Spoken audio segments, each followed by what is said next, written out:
Renegade. Man, we're not afraid, man, in the wilderness. Keep it real and honest round here. No tabloid. Yes, man. Good afternoon, good evening, good night, good morning, worldwide, the Renegade. There. Yeah, man. What I forgot to win on, we do a little thing because we're going to knock back the budget. Okay, you know, me, I have to play the budget. You know that. Yeah, Mark Wolin, you know, budget. Sir Mark Wolin budget speech yesterday. The man not joking, you know. Man, I'm at them yesterday, not joke with none of them. So, you know, we have to play back. We have to play it. Play it in full. But man, play a little touch before we go like in full. Play a little touch where I show you the man very serious by way I do. And by the way, like Sir Mark Wolin put up something I show you say him a fight against corruption. Remember, I said Holness can't put up this, you know, because Holness himself is corruption. And nobody can say about Holness around here. Him can't tell me nothing about no corruption. Holness not supposed to depend on the ballot. So, the fight against corruption, remember put up this. Champion for change. Yes? Holness is supposed to depend on the ballot. That's a number one. So, remember just put up this fast phone. Yes? Before me even start the budget, start the road. Holness is supposed to depend on the ballot, and you have to see us with that. Him same one that talk about impeachment, right?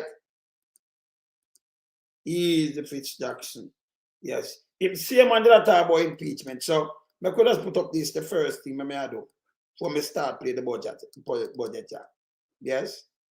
I could just look on this. Holness supposed to feel bad. Growth, opportunity, and progress for all.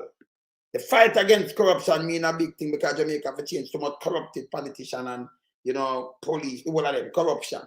Yeah, corruption remain as scourge and national development. Yeah? Siphoning off funds and depriving our people of resources for investment in better school, hospital. That's why the hospital no good, with school no good. We road them are the worst road ever did. Yeah? Corruption divert resources from the intended purpose and thereby reduce the investment in roads, water supply system, education, hospital, facilities, and other public goods that are needed, demanded by the Jamaica people. Yeah, that's a budget, in a part of the budget debate yesterday. Yes, and this right. Andrew Holness can't come tell me about no corruption, you know. We see him try the other day, and people not for run him, man. Him try. Because him starts of the youth, them, the criminal, them now go live for benefit with them thief. Andrew Holness. Don't make them think they come out of your mouth, brother. No reverse psychology run it and get people like me upset. And well-thinking people. Yes? So you can't come and say them things out of your mouth. We not tolerate that. Yes? Like what I said, you see the man say, you can't thief, you must be corrupt. Andrew Holness not allow to use these words in this time. None of that. I'm not talking about, in fact, for the rest of his life. For the rest of his life. And then they get to you, they can't call them thief or a thief too. I kind of thing. Where I say, Rose? Yes, you're good. You can't call them people the criminal. See? Go play this before me start the budget. Remember, play this. Hear this. An earthquake. What? Yeah. Let's say you're a politician who stole a of tax money. To hide this, we'll need to funnel it. How do we? Play about that one, son. Is easy. Just use an earthquake. What? Yeah. Let's say you're a politician who stole a of tax money. To hide this, we'll need to funnel it. How do we do that? It's simple. Just start a charity as a cover-up. Won't people suspect anything? They won't, because the best time to steal money is during a crisis. If a hurricane, earthquake, or war breaks out, that's your golden opportunity. You'll set up a charity and announce that you're raising money for disaster victims. What do I do then?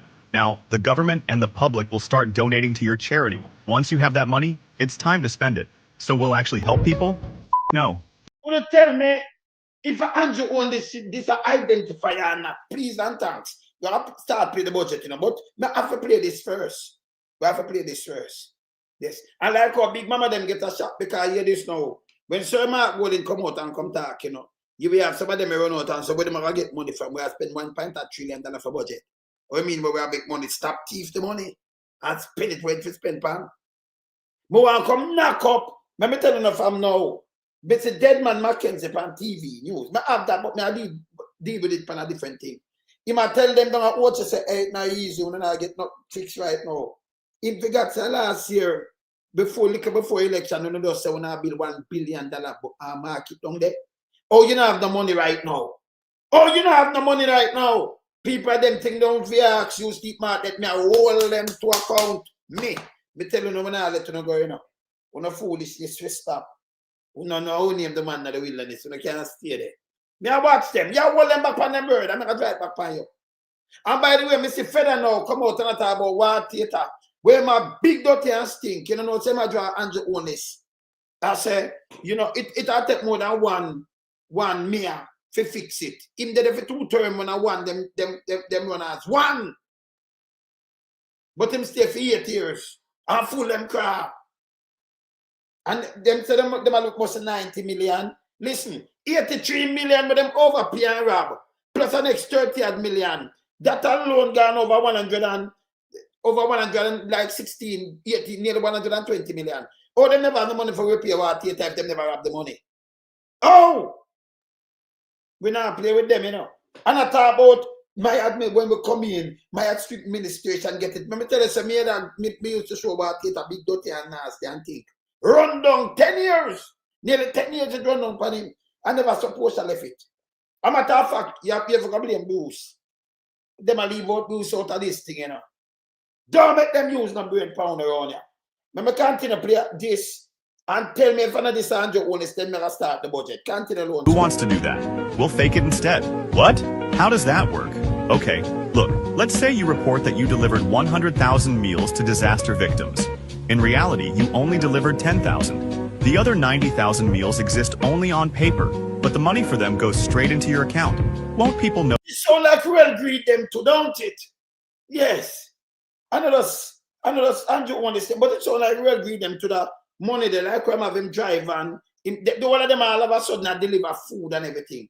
But you know, Andrew have charity. Just listen this. Notice the missing supplies? Not if we inflate the prices of everything. What do you mean? Instead of stealing money directly, we hire fake suppliers to charge 10 times normal prices. It sounds like having tied to when them come with the stimulator. When I use stimulator for drive, by the way, they look stimulator them where I look up at you, the whole one them like them run around $50 for one. $5.4 million. And again tell people say Bill Jamaica. No go so. We don't build these things. They monitor the TV, them over foreign and liquor stimulator. Hey, them are thief, you know. And them get 21.8 million them spend. These Agintai super rich too, you know. Agintai, no matter two minutes calling in, no matter 57 minutes ago, you know. They watch around, you know. They pay me scope. Continue. A tent that should cost $100 is shown as $5,000. A bottle of water is purchased for $50 each. A $500 generator is reported as a $20,000 emergency energy system. All that extra money goes straight to you. Won't the public ask where the money went? That's why we'll do a little bit of charity. We'll hand out food and supplies to a few people, enough for a good PR stunt. We'll invite news crews, take pictures of suffering children, and tell them we're saving lives. But we stole most of that money. Exactly. But now, we look like heroes. What happens when people start investigating? By then, the money is already gone. We move it through offshore accounts and fake shell companies. What if we get caught? We blame it on accounting mistakes or say we were tricked by bad suppliers. Worst case, we shut down the charity and just start a new one. It's that easy. Just like that, we laundered millions through a fake charity. They done with him now, a budget time now. That's something like that identify Andrew Holness criminal government, right? Yes. It looks so, you know. It looks so. Anyway, our budget time. Fiscal year now ending, 2024-25, was funded by over 70 billion of non-tax revenues, which came from the sale of 12 years of future income. That meant that what is to be earned over 12 years from Jamaica's future revenues from the Norman Manley International Airport was sold, and sold so that that money could be spent now. How was the money used? To finance various recurrent expenses, a one-time so-called reverse income tax credit, 1 year of some other tax relief that is going to be an ongoing annual cost to the budget, and some other expenditures. None of these will have a lasting beneficial impact on the future of this country. Mr. Speaker, recurrent expenditures ought properly to be funded from revenues generated in the year in which those expenditures are. So in sell revenue, it's what him do.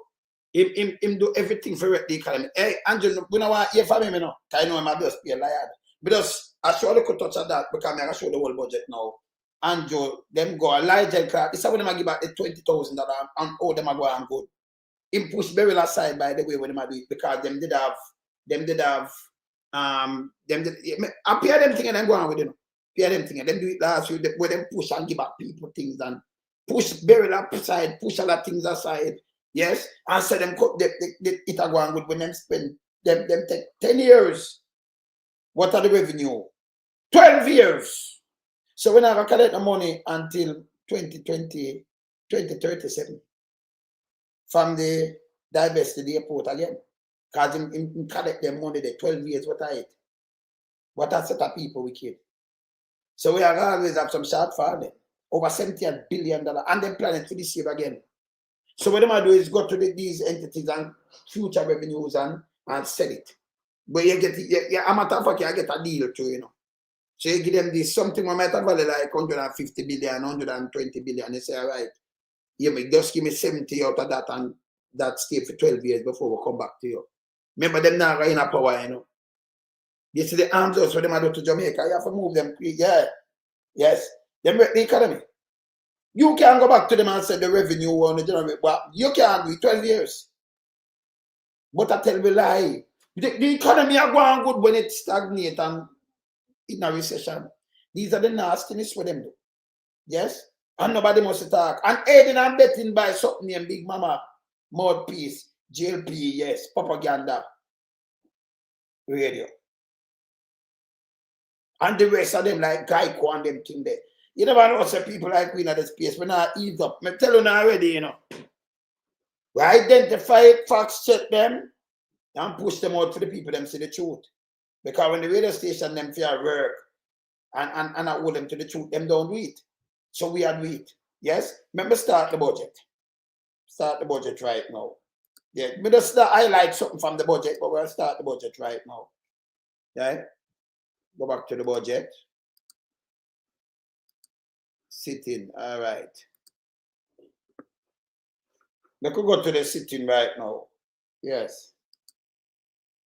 Move this. We could go to the sitting that the loan, sir. All right. Open that.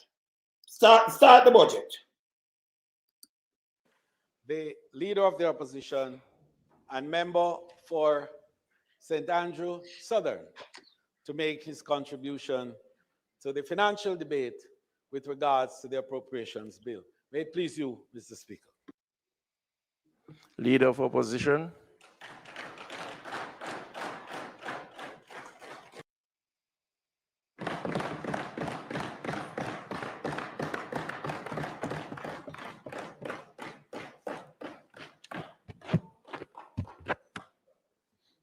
Thank you, Mr. Speaker.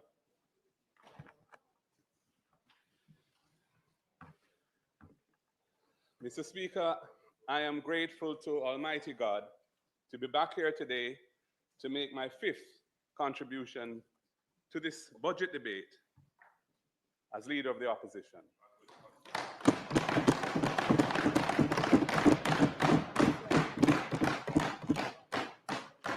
I fully expect it to be my final budget contribution on this side of the aisle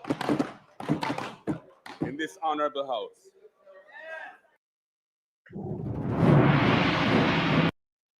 Could move that fast. No, what's your face? We move them thing fast.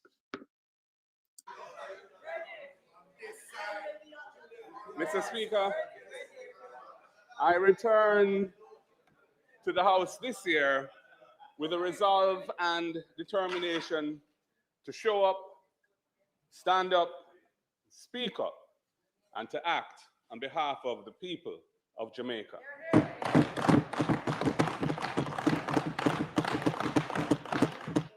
I come with an unwavering commitment to making the right decisions to advance the inclusive growth of our economy and the sustainable development of our people. Yes. Almighty God has remained my refuge and strength. In the book of Micah, it is said, "And what does the Lord require of you? To act justly, to love mercy, and to walk humbly with your God."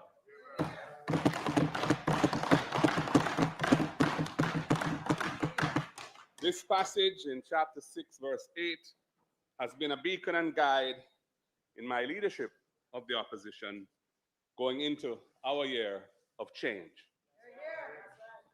Mr. Speaker, without the people of the great constituency of South St. Andrew, I would not be here.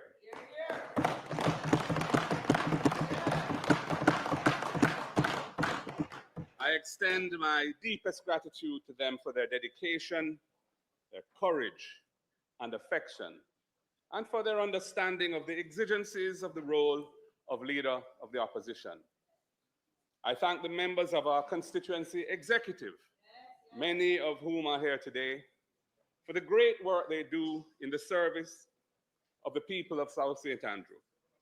A special mention must be made of our two amazing councillors, Sarah Marshall and Louise Lulan.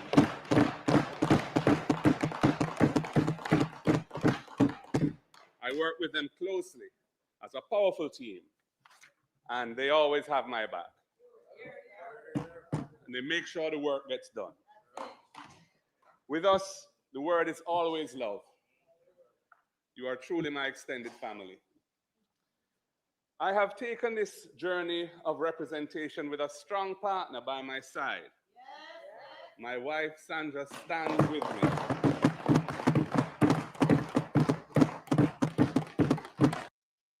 Protect your wealth by spending physical. We don't have no time for you know, if we break nothing, you know, we're not breaking, run it. Her support is my rock. Our children and now grandchildren bring us great joy and strengthen my commitment to the future of this country.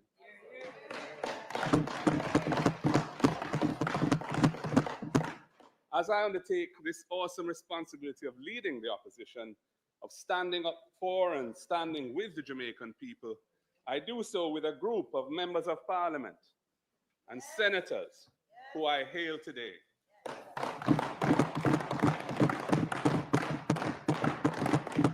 There shall be soon many more among us.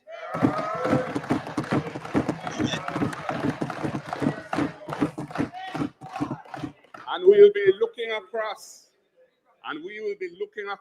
at the chairs that we now occupy.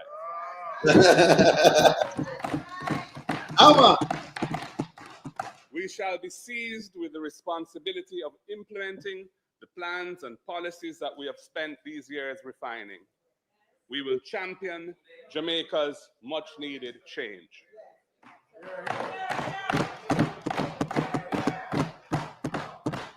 To our new clerk of the houses and her staff here in Gordon House, I thank you for your service to Jamaica and your support of our efforts here.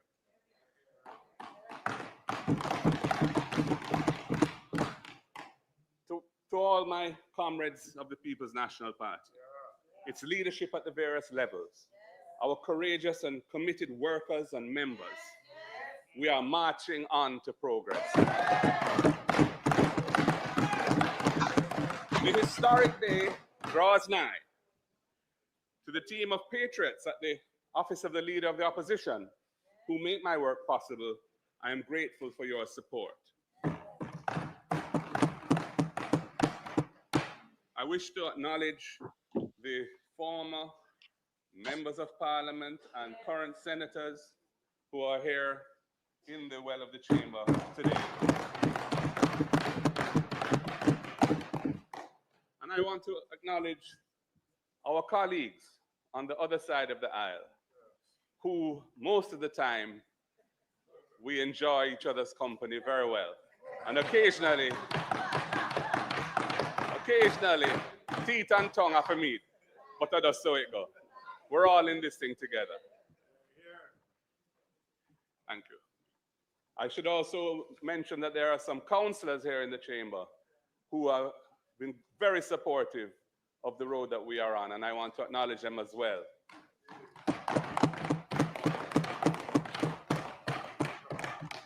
The members of my shadow cabinet and their deputies, our junior spokespersons, our policy and vision commission, whose hours of dedicated voluntary service as champions of change have helped to produce the work that I will share with you today.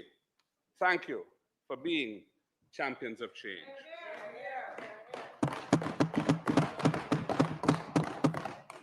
You roll up your sleeves and simply got to work without fanfare to help craft plans to save this nation from stagnation and disappointment. As our leader, I'm proud of the work that you have done. And I want to especially acknowledge the members of the diplomatic corps who are in the chamber today, in the gallery. I'm very grateful for your presence. Thank you for coming. We are now ready. The People's National Party is ready to deliver quality representation, efficient management of government, and good governance for the people of Jamaica. We are ready to be Jamaica's champions of change. Yes. Mr. Speaker, over the past 13 years, Jamaica has put its public finances on a sound footing. The amount of our national debt relative to the size of our economy has been cut more or less in half over that period, with the debt now standing at roughly 69% of our annual gross domestic product. We are getting close to the 60% of GDP target that is fixed in our law as a fiscal target that we must reach by March 2028. This is a great national achievement. I'm standing here in Balochistan, in Las Bela. The number one. Not that a minute. Come move that fast a minute. Me don't see somebody say somebody must be over here and studying at something. Me don't know why them come and do that, you know. Because that be stupid to them here. That be stupid for no. Don't do it. Yeah. No do it. Yeah. Yes. Me don't want to move on, you know. Me don't want to move on. You know, say we're moving. You don't know that. You don't know we stay on yourself. We're not playing none at all, yeah? Yes. We don't play. So, who know we're talking of foolishness lift up from now? Yeah? Product, we are getting close. All right. So, we could continue with this. Because we're not ramping, you know, yeah? So, lift up from now. Because somebody just said somebody not come over here with, don't come over here with the foolishness. Lift up. All right. We could continue. All right. To the 60% of GDP target that is fixed in our law as a fiscal target that we must reach by March 2028. See the parlor call right now. Hold on. Right away, it's alert. Yeah, Paula.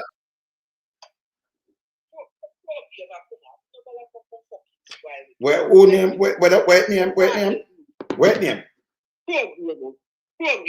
Oh, market your finance already much. Get the fuck off, man. Yeah, no, but come on now, Crow. Wait, let me see what I want today. Right, listen now.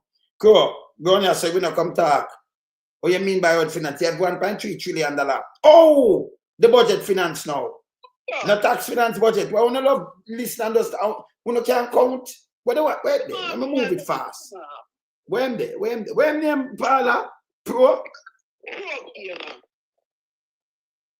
Probe, gamer. Old market here, I finance all those promises. He talking. Oh, you're so fool, man. That don't make no sense. Man. I move you, man. Yes. So, on the best thing you can say out of finance, you have 1 point that if the money stop thief, everything finance. Market G is the financial wizard. No, him did up. No, him have proven. Now, in that farm, in Peter, there in Peter and Bunting, the man is a banker. What happened to him? The man no finance. Good. Eh? Then you ask stupidness. If a country needs to go up, when to come and tell us, say, push 2 cards with $1.3 trillion to budget, you know what it can do if them not teach that? Man, don't come on with no foolishness around here, you know. Yeah. Don't come on with no foolishness. We'll push it, we'll move it right now. Remember, around here, son, I run a big mama. Me no play with none of one, you know. Me no in none of one either. Yes? All right. Remember, just telling you right now. All right. One good thing Big Mama can say out of finance. Out of finance. You have $1.3 trillion. You know how much money that? Trillion. Not billion. Trillion. With a T. You know how much is 1.2 add or $1.3 trillion youth? The budget never have so big. Fit about what Marky G want do. Never have so big. So them a thief the rest, you know? Yes. All right. Remember continue with me show here. But don't come ask for no foolishness. We're not following with them as because none of them can count. They don't know maths. Continue. A great national achievement.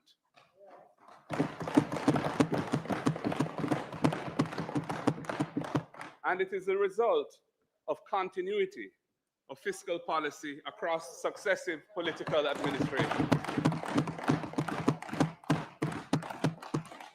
Some may ask, how has this benefited our people?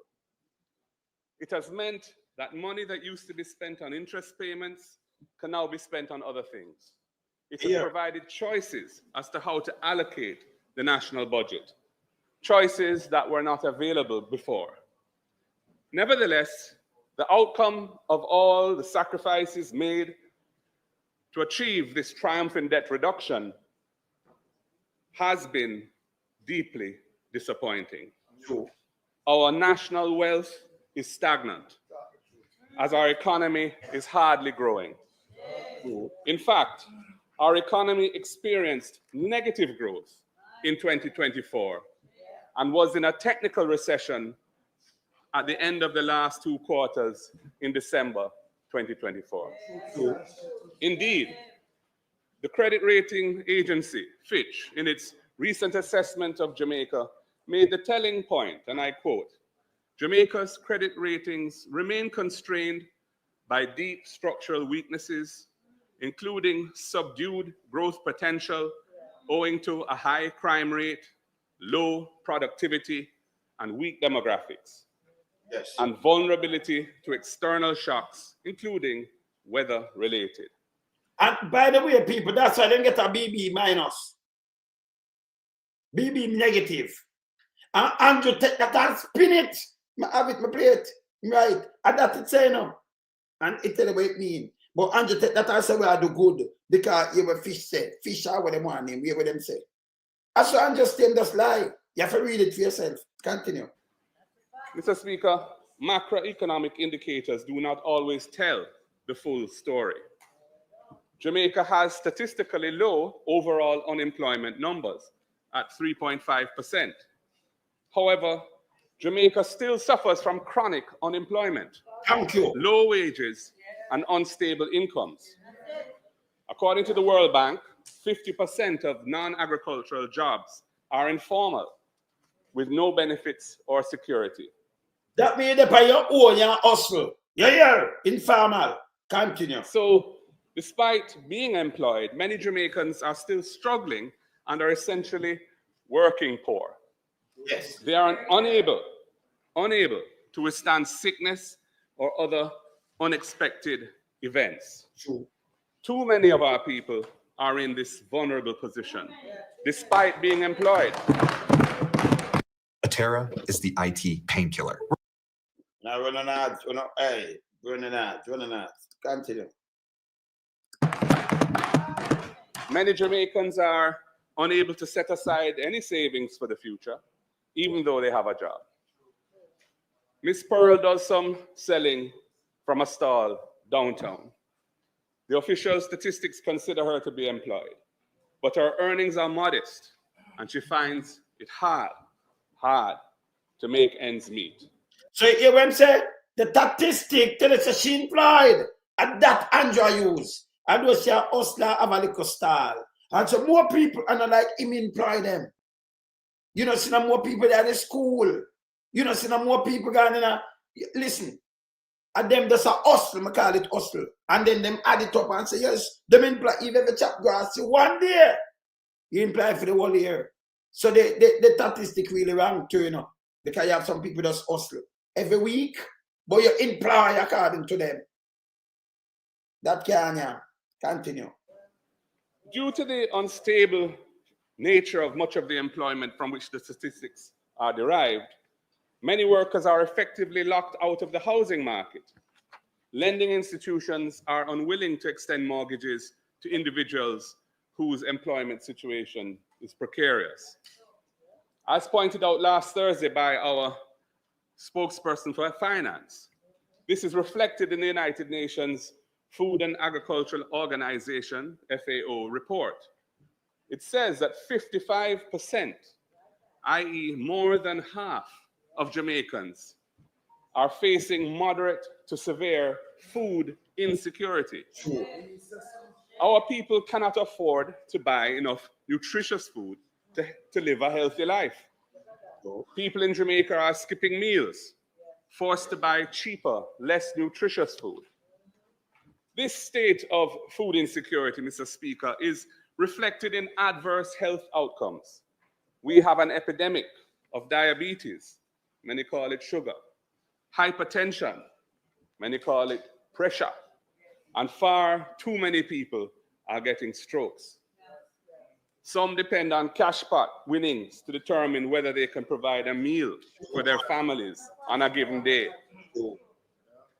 If employment is increasing, but your economy is not growing, it means that productivity is falling. Yes. If employment is increasing, but national wealth is stagnant, it means that jobs are being created, but they are low-paying jobs that cannot sustain a decent quality of life. Mr. Speaker, you cannot use statistics to tell a struggling man that he's not struggling.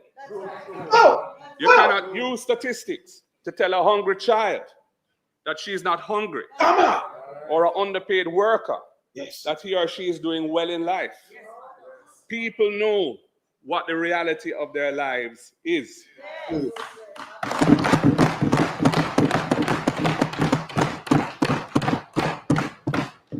They know that the official statistics can't yam. Mr. Speaker, Jamaica has the second highest rate of brain drain in the world. The aspiration of most of our people is to migrate to other countries where there are better opportunities to step up in life. We struggle to keep our university graduates and other trained professionals here in Jamaica. Mr. Speaker, another area where the data confirm what we have been saying is in our trade deficit. We are not producing enough, either for our own use or to sell abroad. Jamaica has a massive chronic trade deficit. Imports of US $6.1 million annually, but exports of just $1.5 million US in the first 10 months of 2024, that data is. This gap is mainly financed by remittances, money sent home by our family members in the diaspora who support their loved ones here at home. Now, even that is under some threat with all the global uncertainties. Jamaica cannot plan its future based on such a deep reliance on remittances, which we do not control. We need to execute a strategy to reduce this vulnerability. Our main imports are oil and gas, which in 2023 was at US $3.8 billion. And they remain our main sources of fuel for electricity and transportation. And also food to feed our people and our tourist visitors at 1.6 million US in 2023 is on that list. Mr. Speaker, we must replace imported fuels as much as possible by renewable energy sources.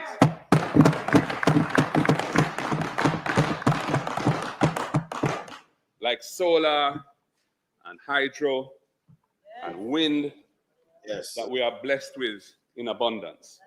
Similarly, we must produce food here to rely less on imports from abroad. Yes. We need to grow the Jamaican economy so that everyone has the opportunity to earn a good life right here where we live.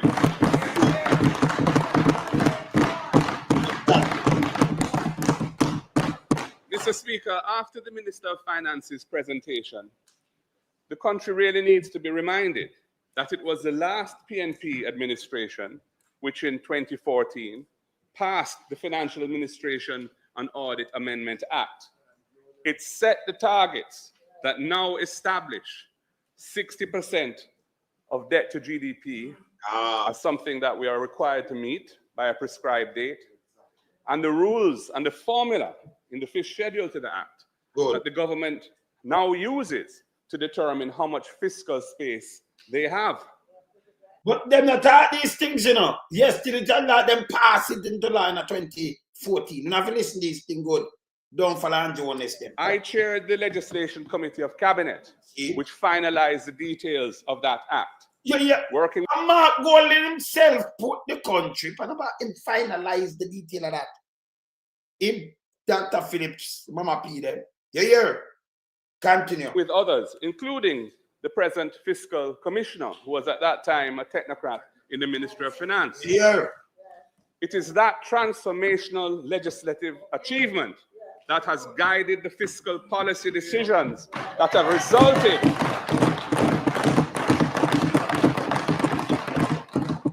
resulted in Jamaica's remarkable performance in debt reduction over the past 12 years. Even former Minister of Finance Nigel Clark had to acknowledge the PNP's role in steadying the ship in his 2020 budget presentation. He said, moving forward in a direction of national unity, I want to take a moment to recognize the work done by the prior administration, in particular, former Prime Minister Portia Simpson Miller and former Finance Minister Dr. Peter David Phillips in doggedly pursuing the extended fund facility and rallying Jamaicans around it. The historical record is clear. The crucial reforms and economic management that have created the long-term stability in Jamaica's finances began with the last PNP administration under Portia Simpson Miller with Dr. Peter Phillips as Finance Minister.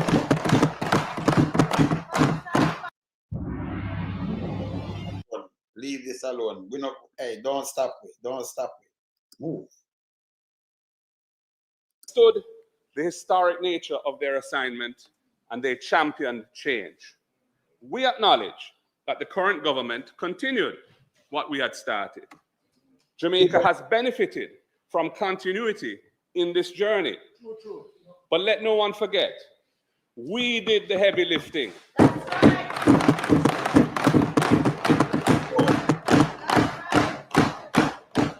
We did the heavy lifting to take Jamaica out of a deep debt crisis. And we set Jamaica on a sustainable fiscal path. And this was after the JLP government of 2007 to 2011 couldn't cross it and run left it.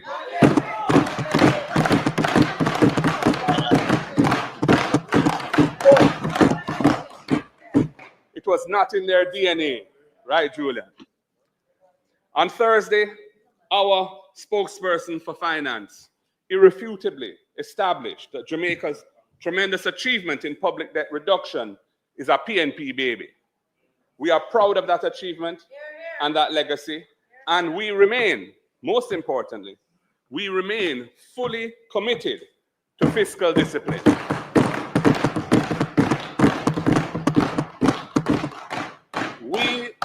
Mr. Speaker, we will not do anything that would jeopardize the sacrifices that have been made by the Jamaican people to get our country where we are. Good. Mr. Speaker, the JLP government loves to refer to running with it. Why was that comment ever made 2 decades ago? The then finance minister was referring to the continuation of the construction of the East-West Highway from Mandela to Maypen, which the Jamaica Labour Party had opposed. So opposed to it were they that they disciplined the mayor of Spanish Town at the time, Dr. Raymond Notice, for attending the opening of that leg of the highway. But in what can only be called a supreme irony, they have extended the same highway to Williamsfield, and that same highway is now being sold on the market to raise money for this coming fiscal year's budget. Hear this. Oh, what a tangled web.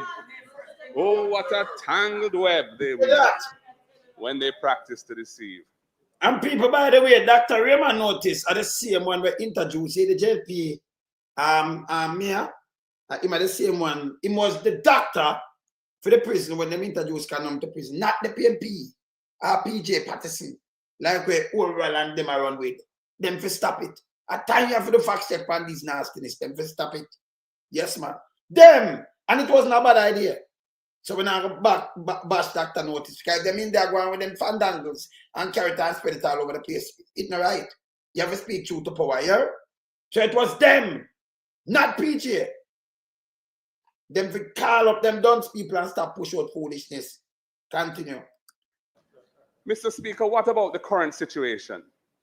The budget for this fiscal year now ending, 2024-25, was funded by over 70 billion of non-tax revenues, which came from the sale of 12 years of future income. Whoa. That meant that what is to be earned over 12 years from Jamaica's future revenues from the Norman Manley International Airport was sold, and sold so that that money could be spent now. How was the money used? To finance various recurrent expenses, a one-time so-called reverse income tax credit, 1 year of some other tax relief that is going to be an ongoing annual cost to the budget, and some other expenditures. None of these will have a lasting beneficial impact on the future of this country. Mr. Speaker, recurrent expenditures ought properly to be funded from revenues generated in the year in which those expenditures are incurred, not by selling off future income and leaving the cupboard empty for years to come. Mr. Speaker, not one school, not one hospital, not one water reservoir, no other lasting national asset has been built with those funds. Nothing that will deliver solid benefits to the country throughout those 12 years when the income has been disposed of. And Mr. Speaker, when you add to that the 9 billion expected from the sale of the government's remaining shares in Trans-Jamaican Highway, the highway which we built, it looks, sounds, and smells like running with it to me. And there is more of this planned for this coming fiscal year. The revenue estimates for 2025-26, the coming year, have $139.8 billion of non-tax revenues, including financial distributions of $66.2 billion. Yes. I inquired of the Ministry of Finance as to the composition of the $66.2 billion of financial distributions. And I was told that, and I quote, the major sources are the National Housing Trust and the monetization of contractual cash flows. Yes. Well, Mr. Speaker, we know that the government is still taking the $11.4 billion out of the National Housing Trust each year.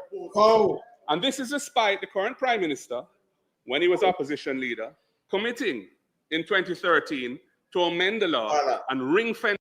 Yeah, Paula. Hold on. Who said that? Roxanne, in the up and the top, make you go suck dogs, you don't go. You see, that's why I tell us them so don't, you know, someone who remember, hey, someone who on computer, and if you don't say it near, and listen, come off, man, you big and stink. You don't know Sasiaga, you don't know Sasiaga, and Adisha and them cars, you know what is Finsack? You can't spell Finsack? Man, run up under your muma, you know, man. Come off your piece of shit, yo. Backside. Let me continue, you sis. All right. Yes, man. Them dunks, you know. Them dunks. Yeah, man. Continue. Hence the funds for its primary purpose. Do you recall that, Mr. Prime Minister? Let me remind you of your words. In an All Angles interview in 2013, you were asked, is it your belief in principle that the funds of the National Housing Trust should be ring-fenced exclusively for the benefit of NHT contributors? And Mr. Prime Minister, you answered saying it should be ring-fenced to use for the objects and purposes of the legislation. Well, that never happened, and you're still taking it to fund the annual budget of the country. Mr. Speaker, if 11.4 billion of 66.2 billion is being taken from the NHT, then the other 54.8 billion must be from the so-called monetization of cash flows. I inquired further of the Ministry of Finance, and it has been confirmed that another large sale of future income is to take place in the coming year. However, despite my asking, no further details have been provided. Clearly, Mr. Speaker, this will be another run-with-it transaction, selling off future revenues to fund expenditures for this year's budget. In other words, further emptying the cupboard in the coming years with nothing lasting to show for it. This is not sound fiscal management.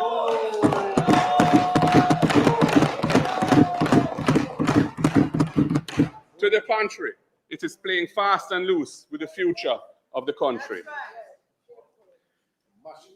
Mr. Speaker, Jamaica's economy needs to grow stronger and faster. When this government came to office 10 years ago, it quickly pronounced 5 in 4, 5% growth that would be achieved by the end of 4 years. You set up a ministry precisely named for achieving that. And you even had some economic ambassadors. Mr. Speaker, all this has been a colossal failure. No. Jamaica's annual growth rate from 2016 through 2019 was very sluggish, approximating just 1% per annum. We had the COVID hit, and then we had a short-lived post-recovery bounce after COVID. But the downward trajectory of growth has recommenced from the beginning of 2022. There was negative growth, as I've said, for the entire year of 2024, and we ended the year in a technical recession, there being 2 consecutive quarters of negative growth. And I don't see why people are trying to deny that that is the case. I mean, it's just a technical definition and it's reality. The government blames the negative growth in 2024 on Hurricane Beryl, which caused approximately 2% of GDP in damage to the country, and some subsequent heavy rainfall. But the truth is that that really can't spin, Mr. Speaker, because several of our Caribbean neighbors, who in relative terms were hit even harder by Beryl, have been able to achieve economic growth of over 4% in 2024. The unacceptable situation is that Jamaica has lower growth rates than any other country in the Caribbean except Haiti, and Haiti has a unique set of challenges. So, after 9 years of this government, we have an economy stagnating like molasses, negative growth last year, a technical recession in the second half of the year, high cost of living, low standard of living, more people in low-paying jobs, brain drain like a runaway train, a chronic trade deficit, and the spending of future revenue that will leave the cupboard empty.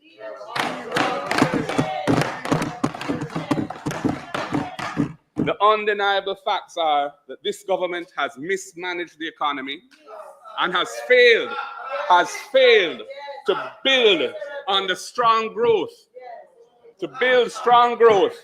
from the fiscal gains that we engineered when we were last in government. Jamaica cannot continue this way. Things have to change.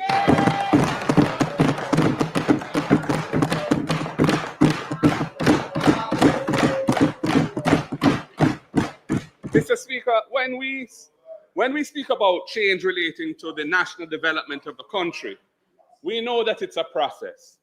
Change requires a vision.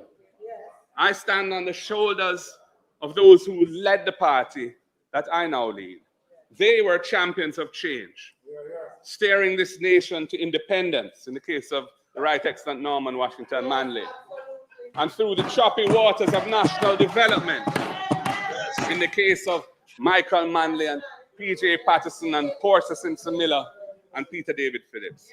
Social justice, equality of opportunity, these are the principles that guided their decisions and the processes as they will be mine. United with fresh ideas and solid plans, we are ready to assume the mantle of government to deliver growth, opportunity, and progress for all Jamaicans.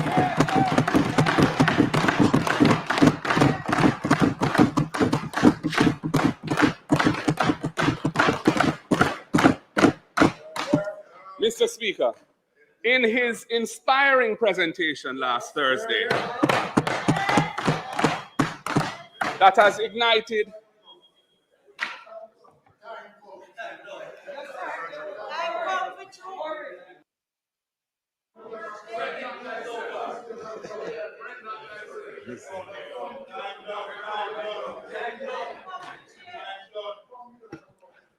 Mr. Speaker, the member's time for speaking having expired, I beg to move that his time be extended sufficiently to allow him to complete his presentation. May it please you, Mr.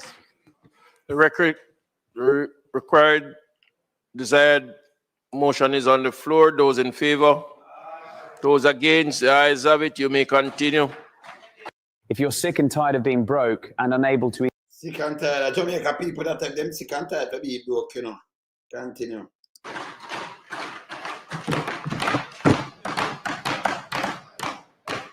Thank you, Mr. Speaker. Thank you, House Leader and colleagues.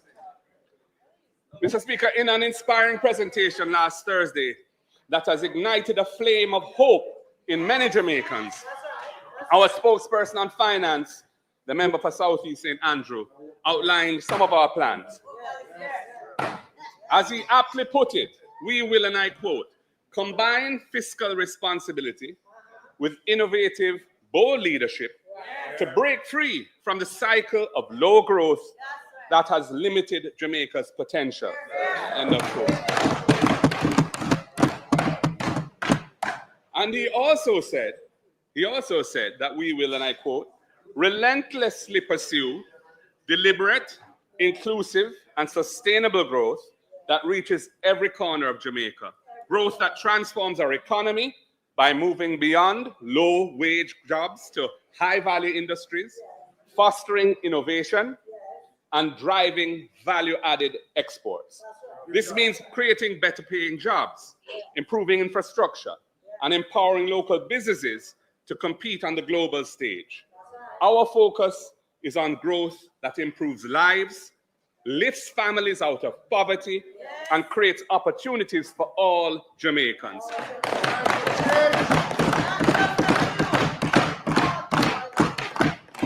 This is how we will build a resilient economy, one that benefits the many, not the few, and addresses the urgent challenges of today while preparing for the opportunities of tomorrow. End of quote. Mr. Speaker, this constitutes the broad strategic objective to be pursued by the next PNP administration. And this is what securing the future of Jamaica demands at this stage of our national development. We took this country from the brink of economic disaster in 2012, and we set it on a firm path to sustainable recovery. We will do it again. We will do it again. Yes. With the growth and development agenda that it needs. This is the only way that we can lift our people out of the cycle of poverty and underdevelopment. Mr. Speaker, our spokesman on finance last Thursday spoke to our 4 E's strategy. The 4 E's being efficiency, education, energy, and emerging industries to drive inclusive and sustainable growth. As leader of the opposition, that is, who is preparing to assume government, it falls to me. It falls to me to set the tone of our upcoming leadership.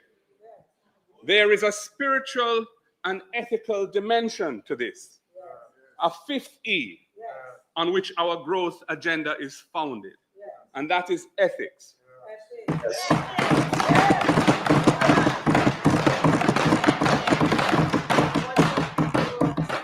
The change that Jamaica is crying out for cannot occur without these ethics. And it is ethics which is perhaps more than any other factor the defining difference between the government that you lead and the government that I will lead.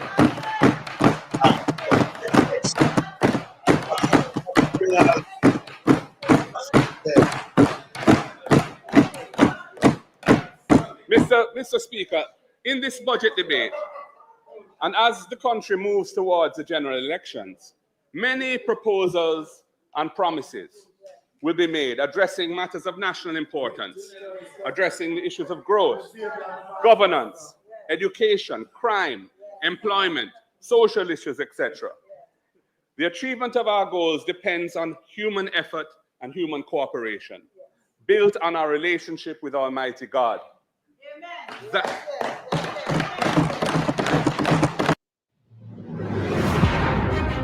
Fast, come on, here, fast. Skip. He is the source of our capacity to overcome our many challenges. A critical dimension which concerns many people a great deal, and which I feel compelled to address, is what may be referred to as the moral decay of the social fabric of our country. It is manifested in the lack of respect and care in how we treat each other, the callousness of behavior we see around us every day, and the corruption that has taken over the affairs of the nation. Yes. Indeed, it has everything to do with the values which uphold our society and our attitudes to life and to each other in our society. Mr. Speaker, former Prime Minister P.J. Patterson tried with a values and attitudes program. Yes. But unfortunately, it was sacrificed on the altar of partisan politics. Yes. And I believe former Prime Minister Bruce Golding has acknowledged his regret about that. Yes. Time come now for a national effort, for a non-political movement that embraces principles and practices for the spiritual, moral, and ethical upliftment of Jamaica.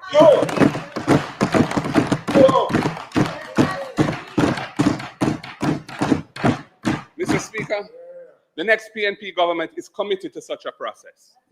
We do not propose that it be led by us as politicians, as experience has taught that with that approach, it would likely not get off the ground. But it will be supported, facilitated, and championed by the next PNP government. Yes, sir.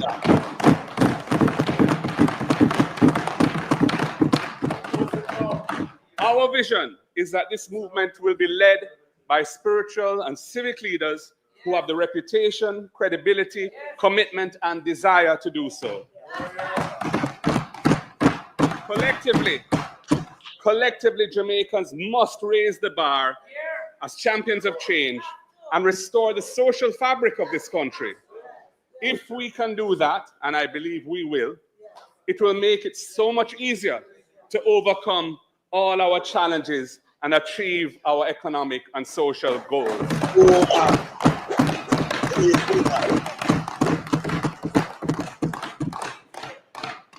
Mr. Speaker, I move to tackling inefficiency in government.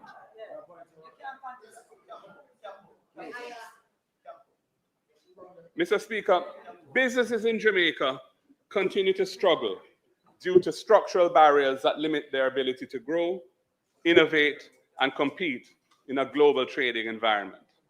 Jamaica's bureaucracy continues to labor under procedures and rules, many of which are no longer fit for purpose. This creates delays, frustration, and additional costs to doing business here in Jamaica. the bureaucracy must be reformed to help our economy move forward efficiently, rather than being a drag on productivity and competitiveness. This is a critical area that needs priority attention. Thank you, sir. This government has really dropped the ball in that regard. Much crisis. As Prime Minister, I will establish and I will personally chair a task force using my skills and experience as a legislator and in government to tackle the inefficiencies head on.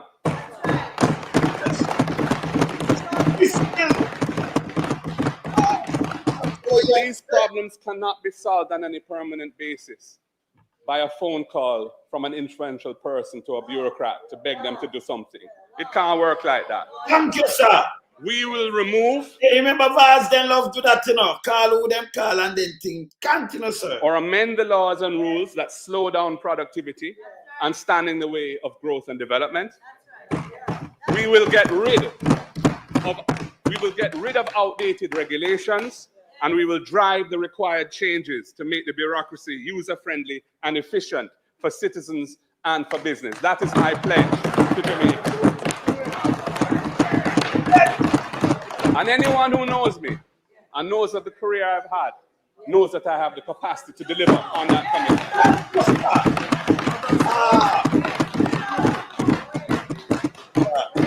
Mr. Speaker, the education system, our second E. The education system, our second E, is the center of our strategy. And I have said this consistently every year. The system is failing to provide consistent standards of performance across our schools. While there are some institutions of excellence in Jamaica, in which we are all very proud, over 30% of our children entering secondary school from primary school are unable to read and write or to do basic arithmetic. This flows into secondary schools and the performance there, where less than 20% of students leave with the minimum acceptable outcome of 5 subjects, including English and maths. Mr. Speaker, this cannot be allowed to continue. The next PNP government will prioritize raising standards at the early childhood and primary levels by addressing the needs of children from birth onwards. This will mean making investments with the goal that our children entering secondary school are indeed able to read, write, and do basic arithmetic and think critically.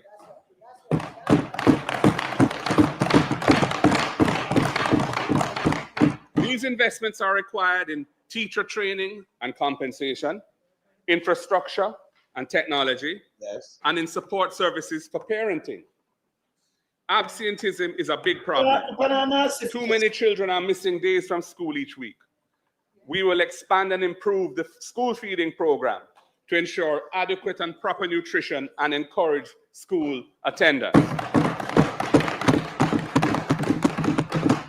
That is why last Thursday, the Shadow Spokesman for Finance outlined our EASE program, EASE, which stands for Ensuring Adequate Sustenance for Education.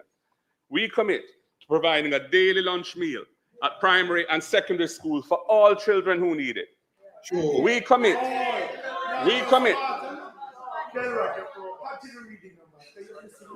to extending this to a daily breakfast thereafter as the fiscal situation improves. This will help us to ease the financial burden on parents and guardians. We are championing change by cushioning the cost of living crisis for the most vulnerable in the society.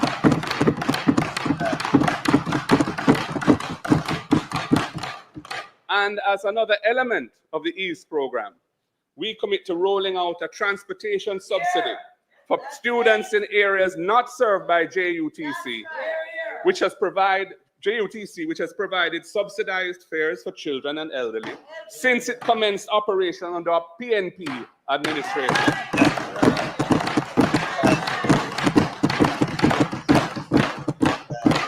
Our rural initiative for delivering education, the RIDE program, will assist rural students with their weekly transportation costs.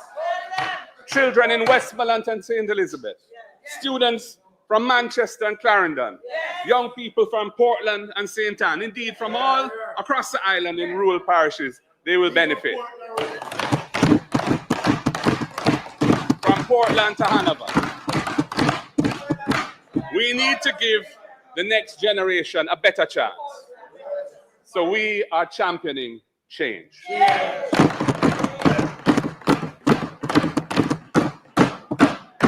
Mr. Speaker, my understanding is that the existing arrangements on the path in relation to transportation target only 7,500 students.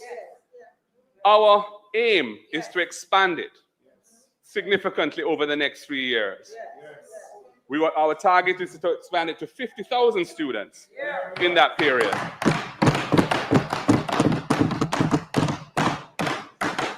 We will deliver the program by leveraging technology, ensuring accountability and transparency.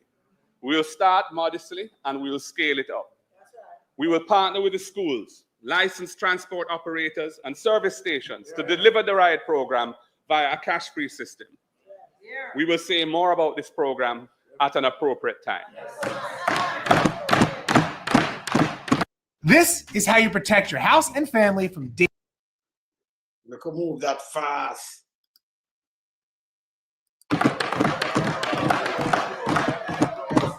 Mr. Speaker,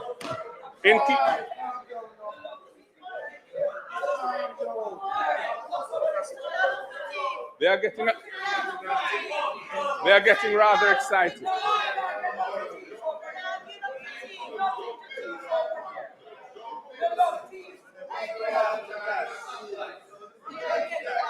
Yeah. Mr. Speaker, if I can continue.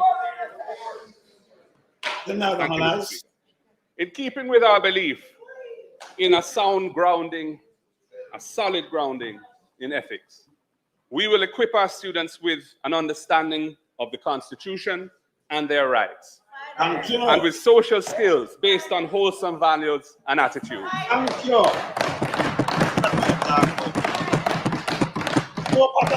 A start has been made, but there is more to be done. We will deepen and entrench civics education as a core subject in the national curriculum. We will build the teachings of the Right Excellent Marcus Mosiah Garvey into the school curriculum. We will do so at all levels on an age-appropriate basis to encourage self-belief, personal responsibility, and self-actualization in our nation's youth. Yes, sir. Mr. Speaker, ethics must be central to the development of our nation. Mr. Speaker, the funding to support children with special needs is woefully inadequate.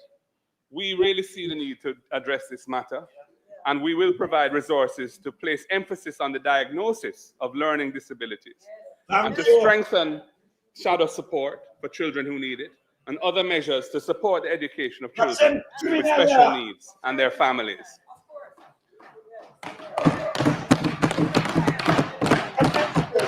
At the tertiary level, Jamaica is lagging behind in producing an educated workforce to drive national development, with less than 30% of eligible children enrolled in tertiary education, eligible students.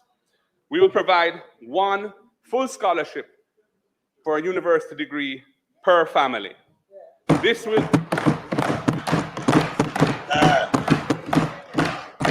provide an avenue of social mobility for each family and encourage broader participation in tertiary education in Jamaica.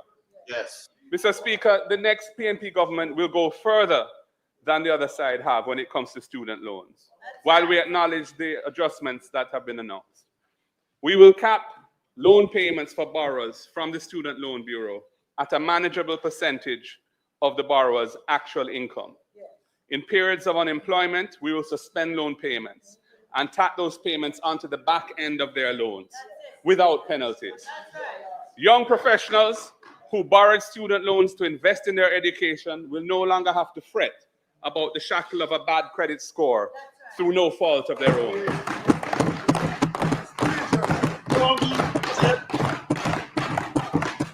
And we acknowledge that a number of our students faced with the job market that now exists.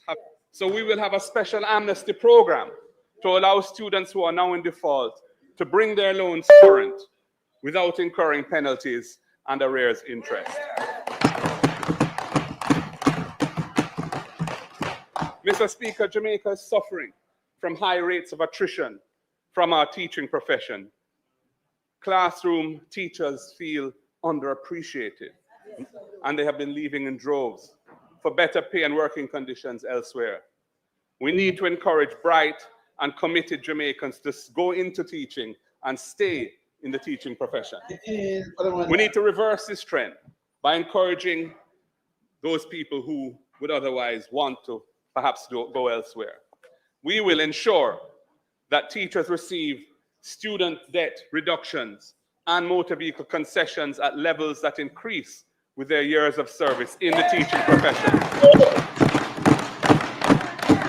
If every time you see an ad, you just want to move fast, son. Move fast, move fast. No time for you. No time. Sure. We will ensure that teachers benefit from enhanced access to NHT loans and are given priority in housing allocations in NHT finance schemes. We will remove all taxes on laptops and tablets for students and teachers.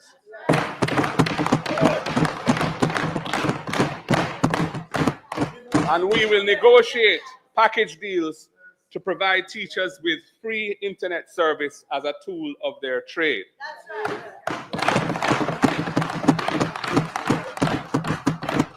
Mr. Speaker, we have to be flexible, we have to be innovative, and we have to take the necessary steps to ensure that the teachers of this country stay in Jamaica and help to build our nation. Thank you, sir. And what is happening now cannot be allowed to continue. Yes, sir. Mr. Speaker, data shows that the productivity of the Jamaican economy has been in long-term decline. Most of our employed workforce are in low-skilled, low-paying jobs, and approximately 60% of our workers have no formal certification. 75% of employed men and 55% of employed women, averaging 60% or thereabouts. We need to reduce the number of Jamaicans who do not hold certification. It has been a long-standing problem, and there's been no effective solution offered in the last 9 years. The next PNP government, Mr. Speaker, will reinvigorate Jamaica's systems of skills training and certification.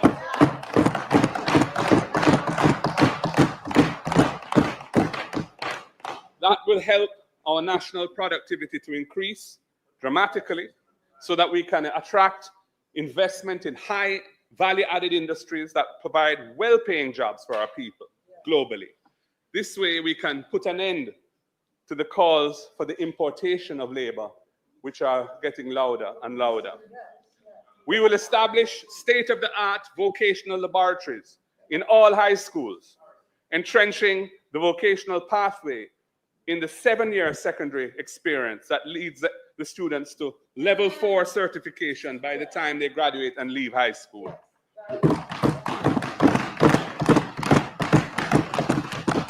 We will revitalize and repurpose HEART so that it provides the training opportunities needed to build a fit-for-purpose workforce that is geared to meet the evolving needs of the 21st century economy.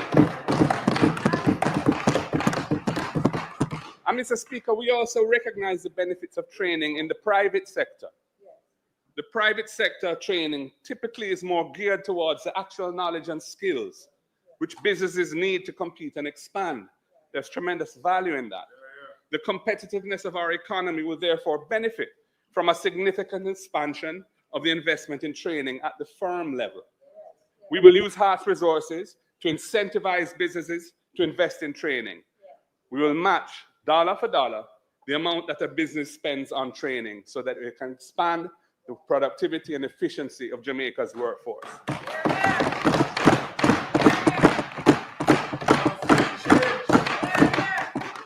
Mr. Speaker, I move to the critical issue of energy. Our policies for energy, which is our third E, are critical for building a more efficient, competitive, and resilient economic base for our country. Yes. Energy impacts every other sector in the economy. Weak policy execution for energy means a weak economy overall.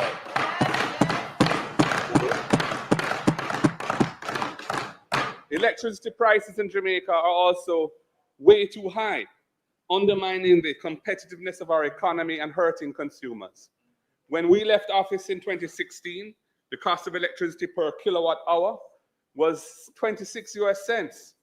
It is now over 40 US cents.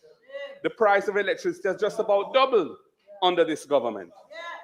The existing all-island electricity license held by Jamaica Public Service Company comes to an end in 2027. The initiation of related negotiations must commence this year, and we expect in due course to be leading those negotiations.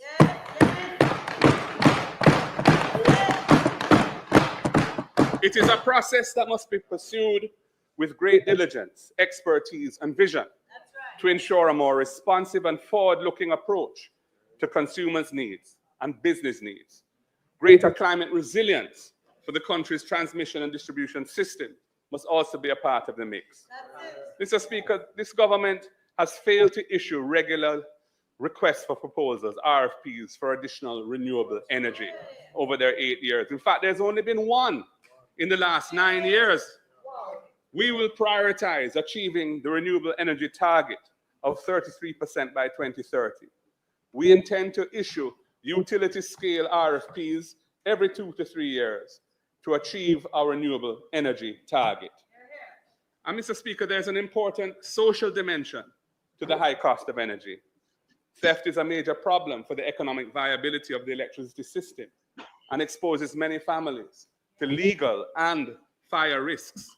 For some time now, including in my budget presentation a year ago, I called for the government to get behind a massive drive to assist informal consumers of electricity to get regularized and become lawful customers of JPS. Yes. In 2014, when we were in office, we did a pilot in several communities, and I urged the government to re-examine the outcomes of that pilot so that as many people as possible can become lawful customers on the grid.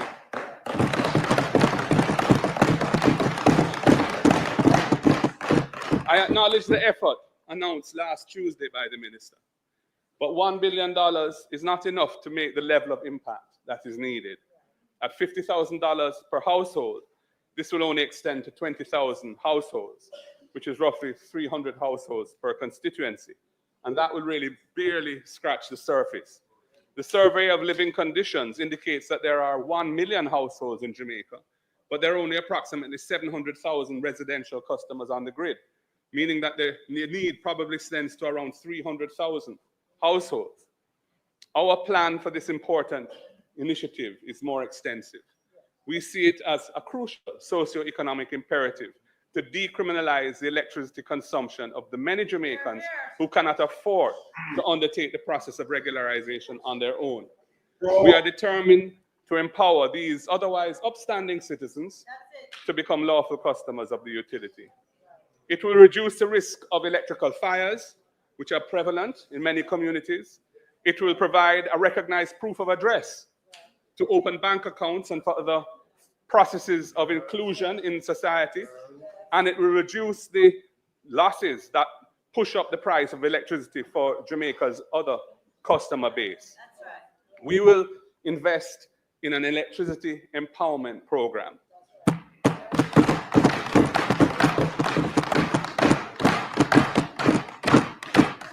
The program will cover the cost for low-income households to regularize their electricity connections, rewiring, inspection, certification, provide the incentive of a credit against their light bills for a period after they become customers, and provide their homes with solar panels to reduce their electricity bills and build climate sustainability. Solarizing homes in these communities will make their electricity consumption more affordable. And it also creates a capacity to interconnect homes in communities into microgrids to achieve further efficiency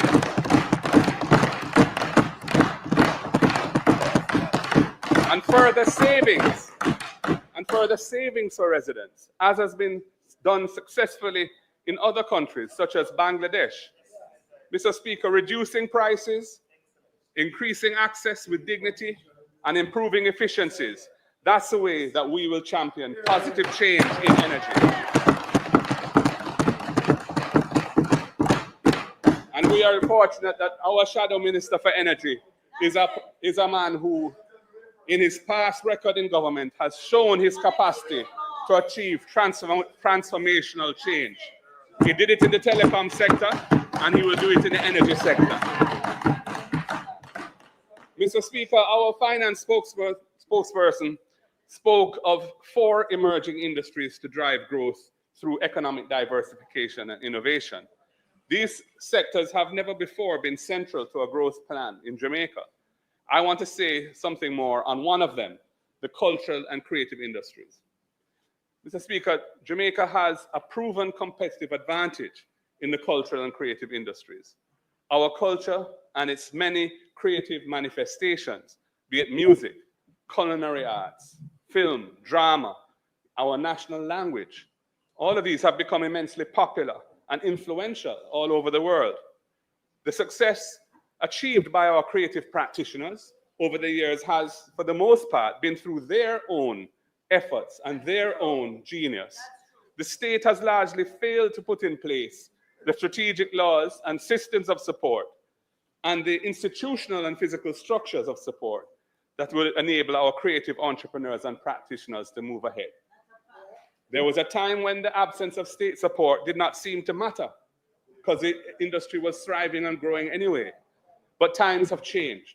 That's true. We are now seeing a decline in the global prowess of our creative output, especially in popular music. Other countries and regions have developed their own genres that draw heavily on ours, our reggae and our dancehall in particular. They are achieving great global success, while we seem to be moving backwards. As a priority, Mr. Speaker, the next PNP government will engage our creative practitioners through our progressive approach. Yes. And that is to develop a growth and development strategy for their sector. Our national plan will bring sustainable solutions to support areas such as access to finance, education and training, and international marketing support for our creatives. Yes, sir. We will provide an ecosystem that encourages local and international private sector investment in this sector. And we will expand the funding footprint of the creative sectors with a $1 billion fund for support and development that the finance spokesman spoke about last Thursday. Mr. Speaker, we will promote content, production, and intellectual property development. This will include a recording and rehearsal studio program, provided funding and technical assistance to build community and home studios and art-making spaces across Jamaica. This is going to provide additional pathways to wealth creation for youth who have a tremendous talent and passion for generating creative products. Registered creative practitioners will also benefit from a tools of trade import tax exemption on their instruments and equipment. If you're sick and tired of being broke and unable... Move that fast. No, man, when I say, man, if you talk up, man, boom. Live entertainment is already... People, when you notice, Cougar write down these things. Take note. Significant contributor to the economy and has the potential to do much more.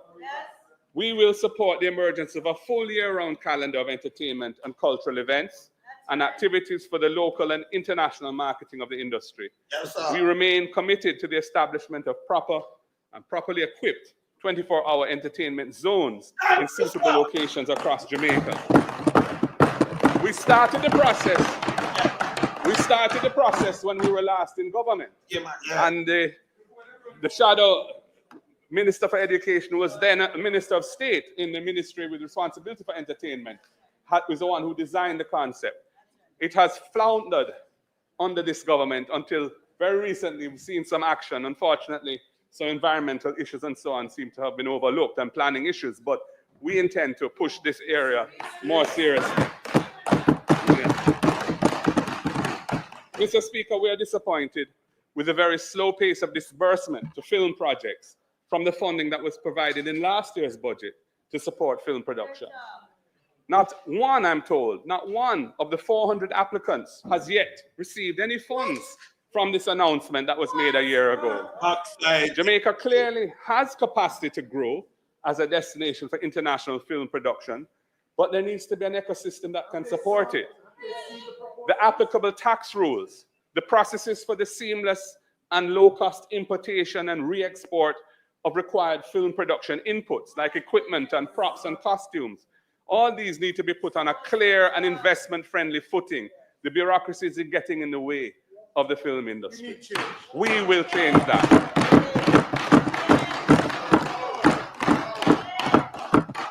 Mr. Speaker, last year I committed to conferring the Order of National Hero on the Honorable Robert Nesta Bob Marley.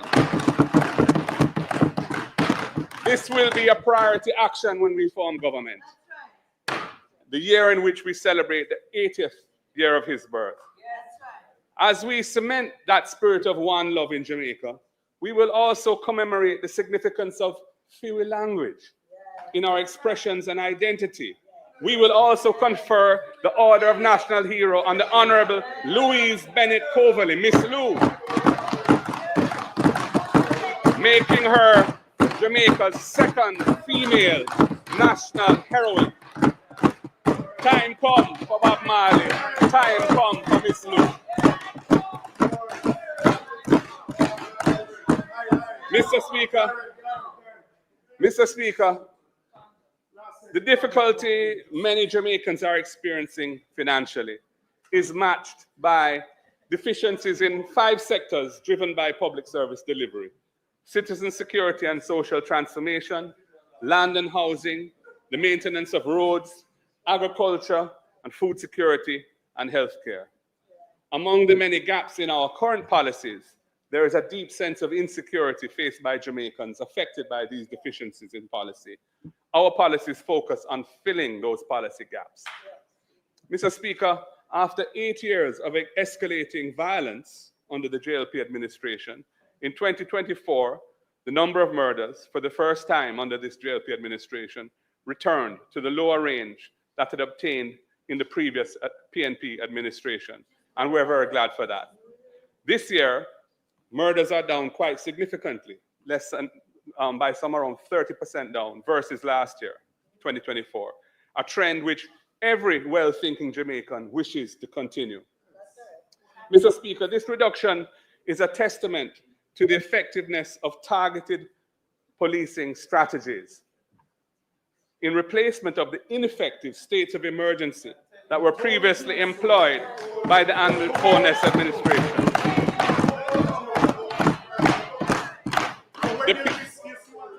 The People's National Party has long advocated for data-driven, focused action to combat crime. Our stance has been validated by the recent successes from the security forces' adoption of these strategies. This progress, though overdue, offers hope for a safer Jamaica. Mr. Speaker, the PNP's principal stance against what we believe on legal advice to have been the serial and routine use of unconstitutional and ineffective states of emergency has been vindicated by the decline in murders. Since we stopped supporting the 90-day extensions, our resolution on this matter, our resolve, together with the various court challenges by us and others, have curtailed the use of SOEs that had been widespread from 2017 through 2023. The few declarations of states of emergency in 2024 and 2025 have been short-lived and merely performative. Mr. Speaker, this constitutes a time when an opposition, through its lack of support for the SOE extensions in Parliament and its challenge in court, has changed policy to ensure a more effective, just, and better outcome for the people.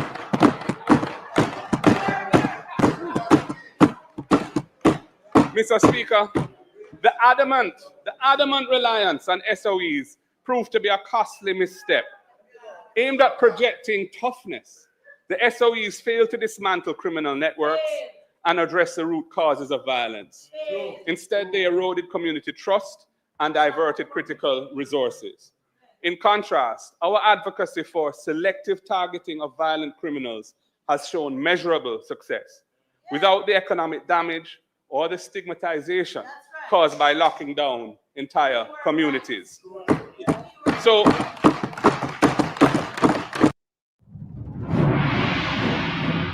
Not quick. Move out and move fast. Stop. A performance. Stop it. Skip. Move. Speaker, while we welcome this decline in murders in recent times, the Andrew Holness administration must be held accountable for the 8 years when they stubbornly refused to abandon that SOE policy,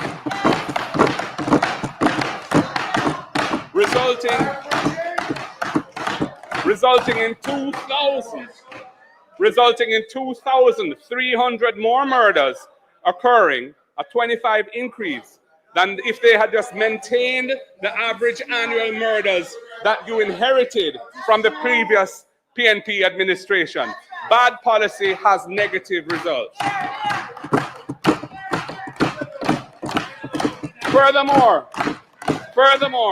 Mr. Speaker, this Prime Minister holds the dubious distinction that more Jamaicans have been murdered under his leadership as Prime Minister in 2 terms than under any 2 terms by a previous Prime Minister. That is our record. Mr. Speaker, the 2024 numbers are encouraging, and it is critical to assess the 8 preceding years of stagnation and missed opportunities in crime reduction. Under our administration from 2012 to 2015, the average annual murder figure was 1,129. Still high, but the lowest in 2 decades. By contrast, the JLP's first 8 years of office, 2016 through to 2023, averaged 1,416 murders per year, a 25% increase that resulted in 2,300 more lives being lost than if our numbers had been maintained. Nevertheless, Mr. Speaker, even with the recent improvements, Jamaica's homicide rate remains alarmingly high. And this, compounded with the increase in mass shootings, is real cause for concern. Furthermore, Mr. Speaker, financial crimes that are estimated to fleece victims of over $1 billion a year remain untracked by the JCF in their weekly serious and violent crimes report. These crimes often fund organized violence and need to be addressed through comprehensive tracking and enforcement. Our policy is to build on the recent trends in the direction we left it and to make the improvements sustainable. To do so,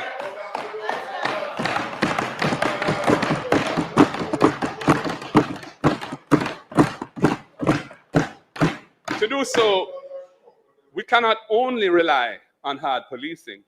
A balanced approach is needed to tackle the root causes of crime. Mr. Speaker, the adoption of a public health approach to violence prevention, as seen in the private sector's Project STAR, aligns with the PNP's earlier initiative, which we called Unite for Change.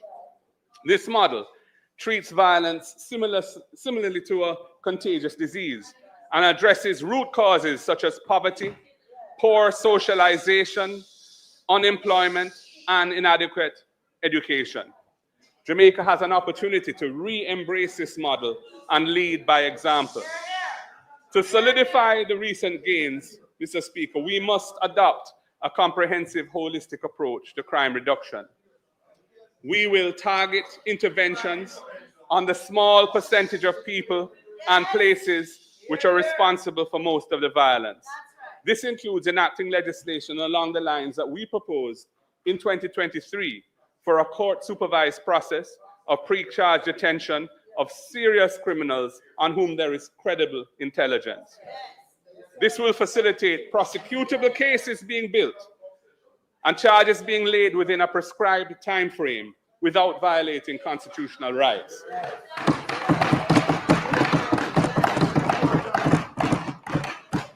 Mr. Speaker, we will support law enforcement by extending the Jamaica Eye system of cameras to serve strategic areas that are not presently covered and support it with adequate maintenance arrangements. Mr. Speaker, we will balance law enforcement with prevention. Law enforcement must focus on violent offenders, but community programs are needed to address underlying causes of violent crime, like poverty and trauma and social exclusion and lack of opportunities. This dual strategy reduces harm and fosters trust between communities and police. And Mr. Speaker, I want to take this opportunity to big up and thank the brave members of the Jamaica Constabulary Force who put their lives on the line for all of us every day. They too need the benefit of a proper balance of policies that can bring down crime even further and achieve sustainable benefits for our people. Mr. Speaker, we will invest in individuals who are at risk, especially our youth, through a strategy of social transformation. Yes, sir. This will help individuals manage anger, impulse behaviors, and conflicts. It will support programs that interrupt cycles of violence, like the Peace Management Initiative, and address the root causes of violent behavior to mitigate or reduce the likelihood of future offenses. It will also provide training for employment and entrepreneurial opportunities, financial literacy, conflict resolution, and overall civility. We have to get into the lives of those who are at risk of going down the wrong pathway and take them off of the wrong pathway and put them on the pathway to productive citizenship. And Mr. Speaker, we will rely on data and evidence, using rigorous data analysis to guide policy decisions, to assess the effectiveness of our programs, and to ensure that resources are allocated efficiently. While the reduction in crime celebrated today is a step in the right direction, the journey is far from over. Enforcement alone is not enough. Jamaica has to address the underlying conditions that perpetuate violence. By building peace, law, and order from the ground up, the nation can pave the way for a brighter and safer future. Mr. Speaker, I turn to the issue of land and housing. Every Jamaican aspires to own their own home. Yet we face a 190,000 housing unit deficit, which has forced 21% of our population into informal settlements. The prevalence of inequitable land distribution and unaffordable housing fuels intergenerational poverty and crime. It is time for real solutions, not photo ops for a PR exercise in social housing that is not really moving the needle. Under this government, Mr. Speaker, the performance of the National Housing Trust continues to be underwhelming, to say the least. If I can quote from the February 2025 fiscal policy paper that was tabled as one of the budget documents, it says, the NHT estimates slower than planned execution of its housing projects. And it goes on. The trust expects to commence construction of 6,366 housing units compared to its original target of 15,009, and estimates to complete construction of 2,754 compared to its original target of 3,664. This has contributed to a $15.3 billion underspend in its housing expenditure, which stems predominantly from delays in the execution of its guaranteed purchase program, end of quote. Mr. Speaker, the political organization that I lead views shelter and housing as basic socioeconomic rights rather than a privilege.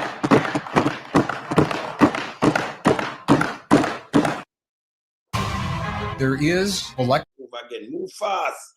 Move fast. Get rid of that fast. We have a proud legacy where housing is concerned. We do not bulldoze the homes of vulnerable families like what took place at Clifton near Bernard Lodge. We do not evict long-standing occupiers of land with well-established homes built on them, as was attempted at Mount Pleasant near Luidas Vale. We would not take NHT funds to build houses costing between $29 and $38 million when there's such a dire shortage of affordable housing for young professionals and public sector workers. Mr. Speaker, with a focus on building houses that are affordable to the people, the next PNP administration will take a multi-pronged strategy to tackling the housing crisis. Our first strategy is a set of measures relating to the National Housing Trust. We will stop the annual extraction of the $11.4 billion from the NHT to fund the budget. So look on that, people. Look on this. So the man take money. So the man take money for fund all the budget and all kind of things. This body, man. Eh? Let me continue. Yeah, man. Money from NHT, you know. When I'm not do no budget, you know, and take it a fund budget, you know. Over 11 billion, you know. And I go like them, I do good, you know. Yes? I do a bag of things. We're about it out. Wait till tomorrow. Wait till Titans. Continue. Mr. Speaker, when this was originally conceived, it was written into the law as a 4-year fiscal measure in the hardest of times during a tough IMF program when our debt was spiraling out of control. It was never our intention that it would go beyond 2017. This government criticized it very trenchantly when they were in opposition. They even supported a lawsuit, which was ultimately unsuccessful, to challenge it. But then they turned around when they got into government and they have extended it for an additional 8 years since 2017, including once again in this budget for 2025-26. Mr. Speaker, we will end this annual extraction of resources from the NHT.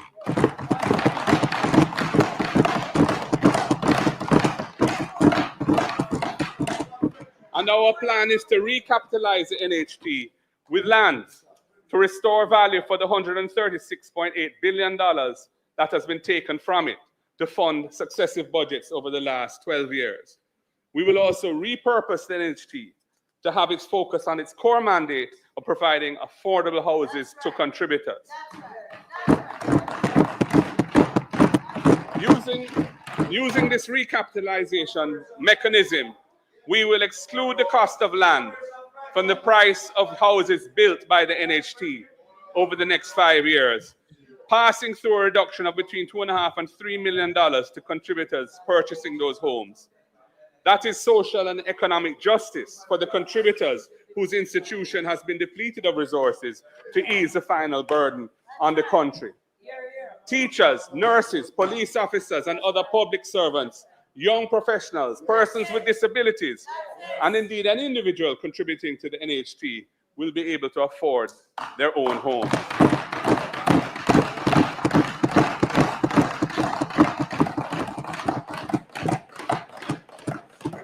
Mr. Speaker, the People's National Party knows that public sector workers are hurting from the way in which the pay rationalization was done. So we have come up with 3 measures to show our appreciation for their service to the nation. Our second strategy is a special National Housing Trust package of benefits for public servants, young people, and low-wage earners. Firstly, public sector workers. They used to enjoy a preferred rate of interest on their NHT loans, but this government took it away. We will restore public sector workers access to a reduction in their NHT interest rates.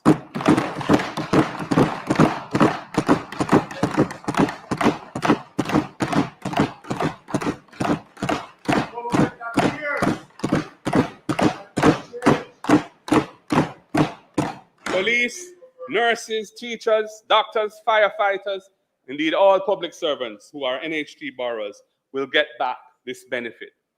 Secondly, Mr. Speaker, we will give public sector workers a break when it comes to commencing their loan payments. Currently, when an NHT loan is disbursed, the borrower has to commence payments in the following month.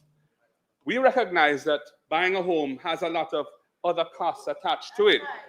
We will therefore allow a public sector worker a 3-month moratorium period after disbursement of the loan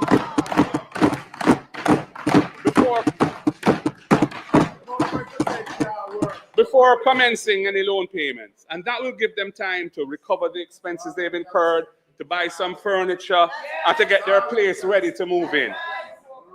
And Mr. Speaker, we have one more goodie for our public sector workers.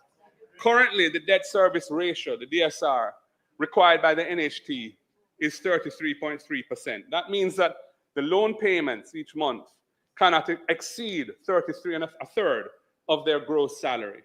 We are extending a preferred 40% debt service ratio to public sector workers for their NHT loans to allow them room to borrow a larger loan from the NHT to buy their home.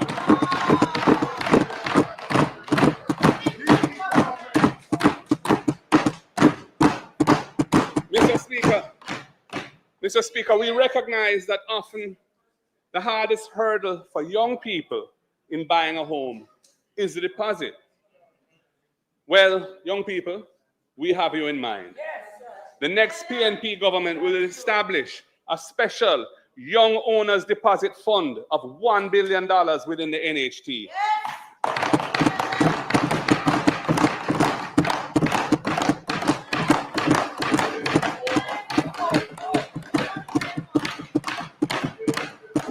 Using those NHT resources to enable young persons under 35 years of age to access $500,000 towards their deposit once they have been an NHT contributor for 2 years or more.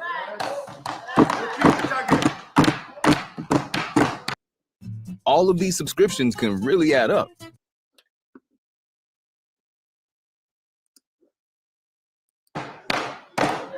They will be able to apply to the NHT and get their $500,000 deposit grant.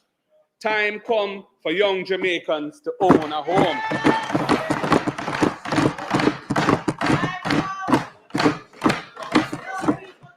And Mr. Speaker, we have to do something for the low-income borrowers from the fund, from the National Housing Trust. The cost of home insurance continues to increase. Last year alone, insurance for homes increased by 25%. And this is passed on to NHT borrowers as it's wrapped up in their monthly loan payments. So when you pay a loan, you pay for the principal, you pay for the accrued interest, and you pay for the insurance in the payment that you make. This is particularly hard on NHT borrowers at the lowest band who earn $30,000 or less per month. They also need a break. Mr. Speaker, the next PNP government will help these low-income NHT borrowers by absorbing the cost of the insurance on their homes. This means that their monthly payments will be lower and they will be able to afford a bigger mortgage loan. We are looking out for the low-income NHT borrowers.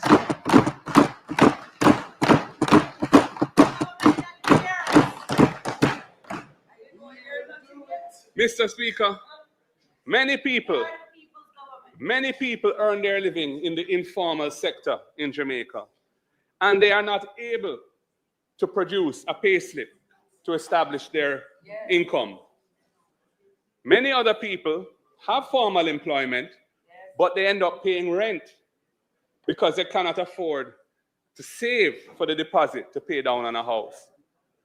We will roll out the NHT rent-to-own plan to address these two situations.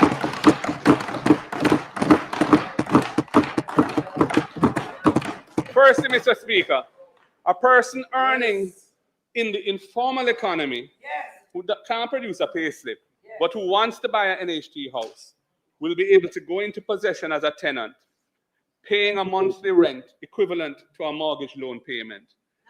And by establishing their ability to pay over a relatively short period of time, they will then be deemed eligible to access the mortgage loan from the NHT to buy the house. Having established proof of payment, they don't need to produce a payslip.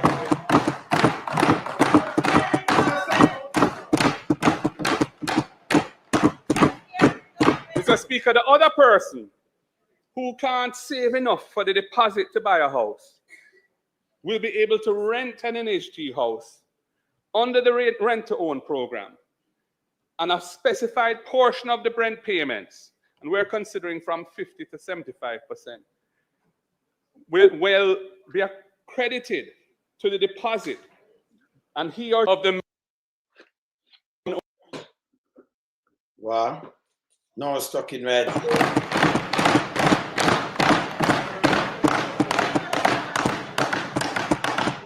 Mr. Speaker, our housing strategy includes making the Housing Agency of Jamaica the lead developer for low-income housing in the island. Most private developers have not been focusing on affordable housing because the return on investment is not as attractive as in the middle to upper bands on the market.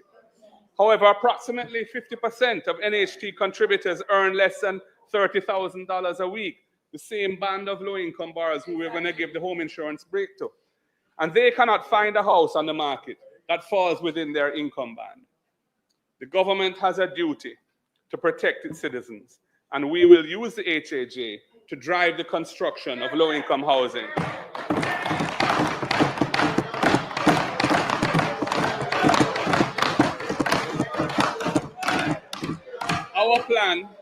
Our plan is to build 50,000 affordable houses over the next 5 years. There will be one-bedroom starter units, because we know there's a practice among our people that when you sell a Jamaican a starter unit, they will expand on it, and in time they will build their castle. Just look at Portmore and look at many of the other communities, including Operation Pride communities, where persons who are once living in informal settlements and have been regularized have lovely houses as a result of the policies of the People's National Party.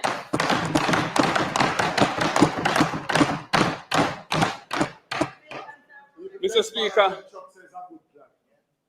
as I've said, contributors to the NH2 who are purchasing these units will not have to pay the land portion of the overall value, increasing the affordability and investment value to these buyers. They will get a significant equity from this policy. Mr. Speaker, we have already started to develop a database of government lands that are available for housing, and these are being identified across the island. When we form government, we will be not sitting and waiting for lands to be identified. The work is already being done. The third part of our housing strategy is to roll out the program for orderly renewal and transformation of infrastructure in all areas, which we have named in honor of Portia Simpson Miller.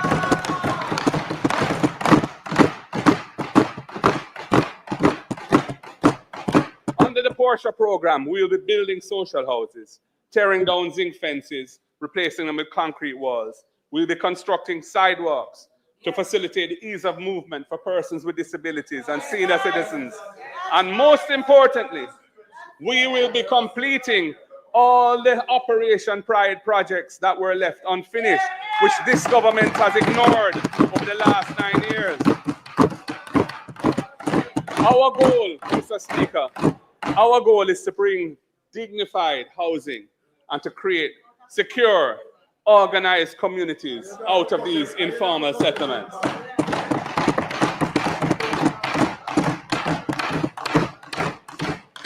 We will complete the outstanding infrastructure and bring land titling services to vulnerable residents in informal settlements with reasonable and affordable terms of cost reimbursement under the Portia program. And we will bring a mix of sources to fund the program. We'll be using funds from the consolidated fund subject to the fiscal rules. We will be using some of the profits from the low-income houses built by HAJ, and I will ensure that the Portia plan is supported by a robust and transparent governance and accountability structure. I will ensure that.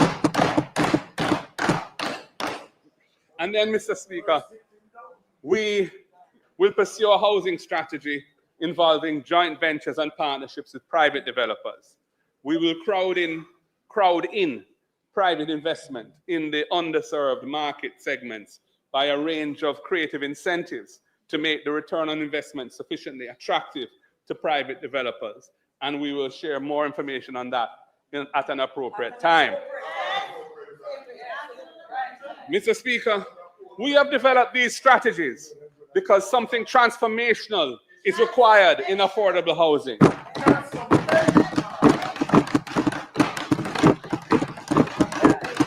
We will deliver transformation by repurposing the NHT to focus on its core mandate. It was established by Michael Manley in the 1970s for a purpose of empowering people who needed that kind of help. It has strayed from its mandate, and we will return it so that the people of Jamaica benefit in a real and lasting way.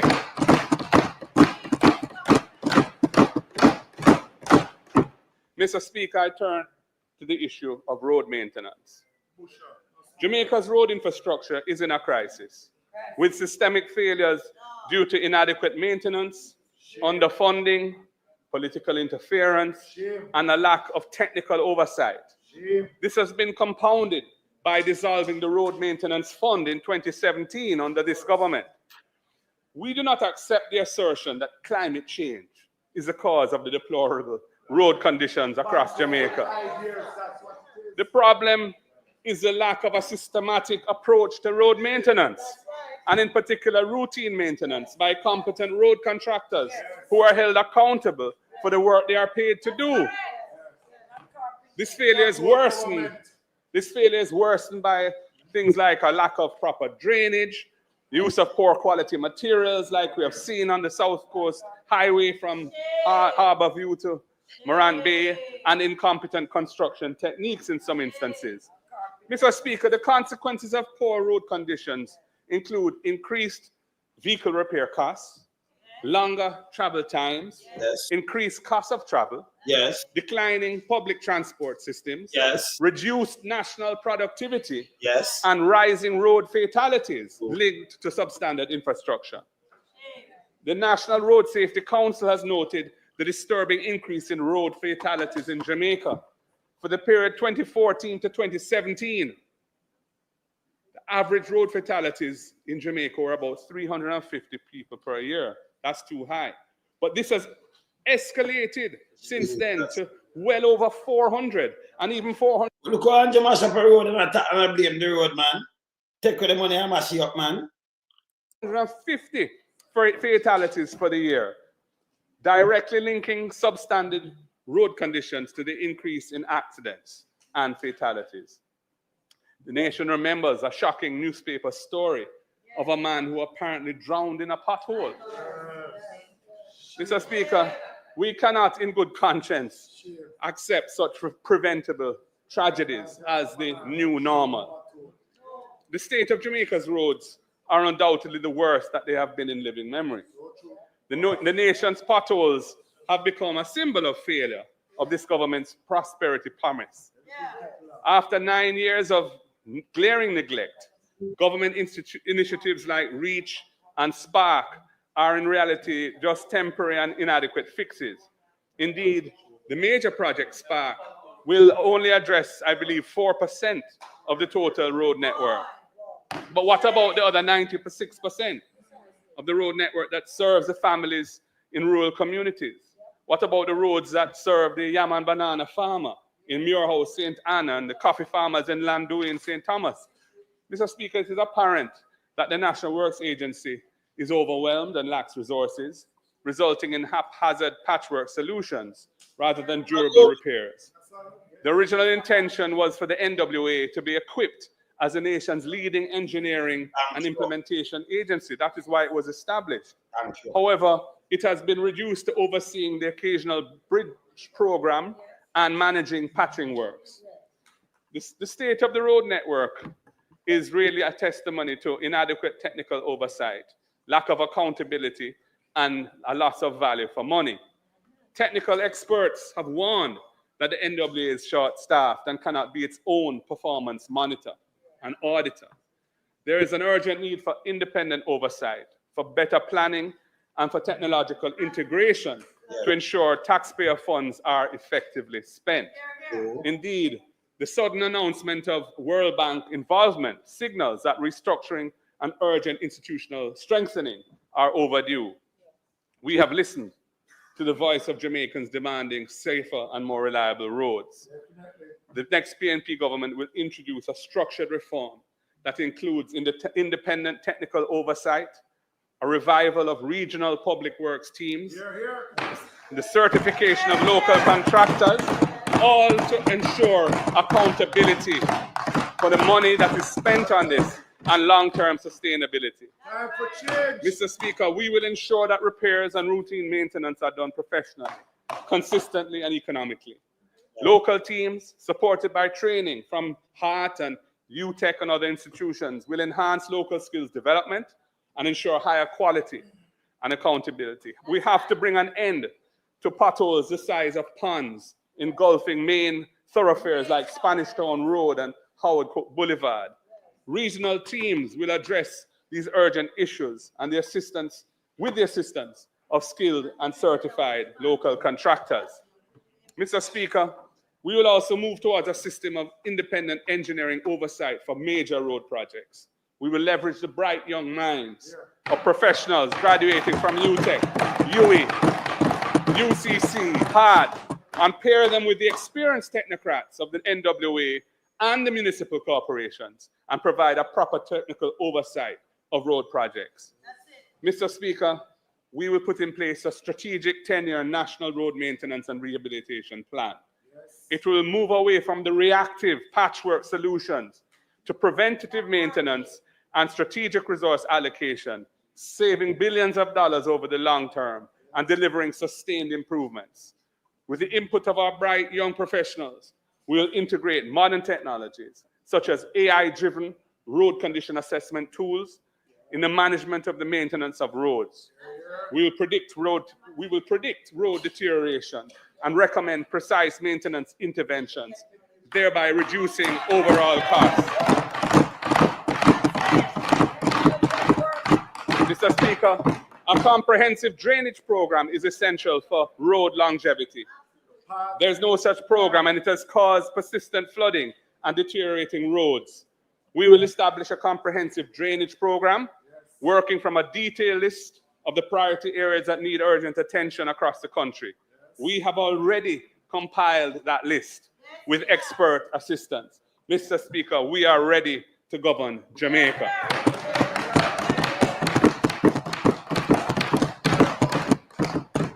Self-employed in Canada? Yeah, let me just move this and stop this. Let me just say, well, I'm the Sir Markiji. Let me just draw up this. Who you say the tour now? Yeah, man. Hold on. Let me just draw up. I want the tour there. Who you say investor now? Para. I want the tour. Yes.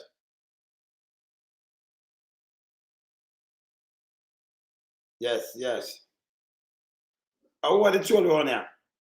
Melbourne. Remember, you have to listen good on here. So Melbourne, this is not an handout. You have to listen. People think say, you know, the proper school, see them start you, but me not say, where you see that people are rushing Melbourne. So Melbourne, better stop for just before you write, just think where you write still. Okay, this is not about Christmas and thing. If I tell you what I do, instead of money I waste and we up the road for and thing, if you don't listen, you never hear a handout. I know, you know handout, nothing but handout. Free. This is not like a plate of food and $5 grand and them thing there. Me know you know handout yourself. If you are work, you're police, you're soldier, you're nurse and them thing there, you can't buy a house your parent. It name rent to own. So instead of when them that do build the house and you pay for the first 2 years and then they make you own it, turn it in a mortgage. You know, lose nothing. Them do it in a foreign and them thing. That is not handout. And you have to find the money where you can't find and to mouth and start it. You say, boy, you can't pay rent. The house turn your hands. These are not handout. These are logical things for move a country forward. Them do it in a Canada, them do it all over the place. You see, you have to know handout different. And don't make nobody rush you. You have to know where you're right to, yeah? And you can't pick on some other things when say, and reality, you go to school. And you remember you are turning nurses and doctor and thing, you can't pay a lawyer. You can't pay your school fee, but they're going to put you out or you owe the loan and then sanction, you know, him can put it at the back end. That's a great government thing for not lose so much in America. And them can tie things to that.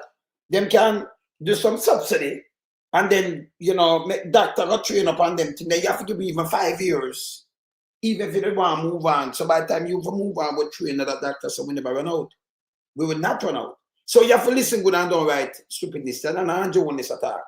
This is a market G, yeah? All right? And see the people that want to move up to there. Market G. This is not handout. This is a way to move country forward. You don't have the money, but you have to move the people them forward, yeah? And you have to understand this. This is not, yes. Yes. This is not, and like the guy over Portland, this is where Andrew attack foolishness and handout. See? See now comes to my bill. $1 billion market, I'm going to show that later. Yes? Oh, them coming out and say, no, it's not going to use, you know, because the market up the bund down.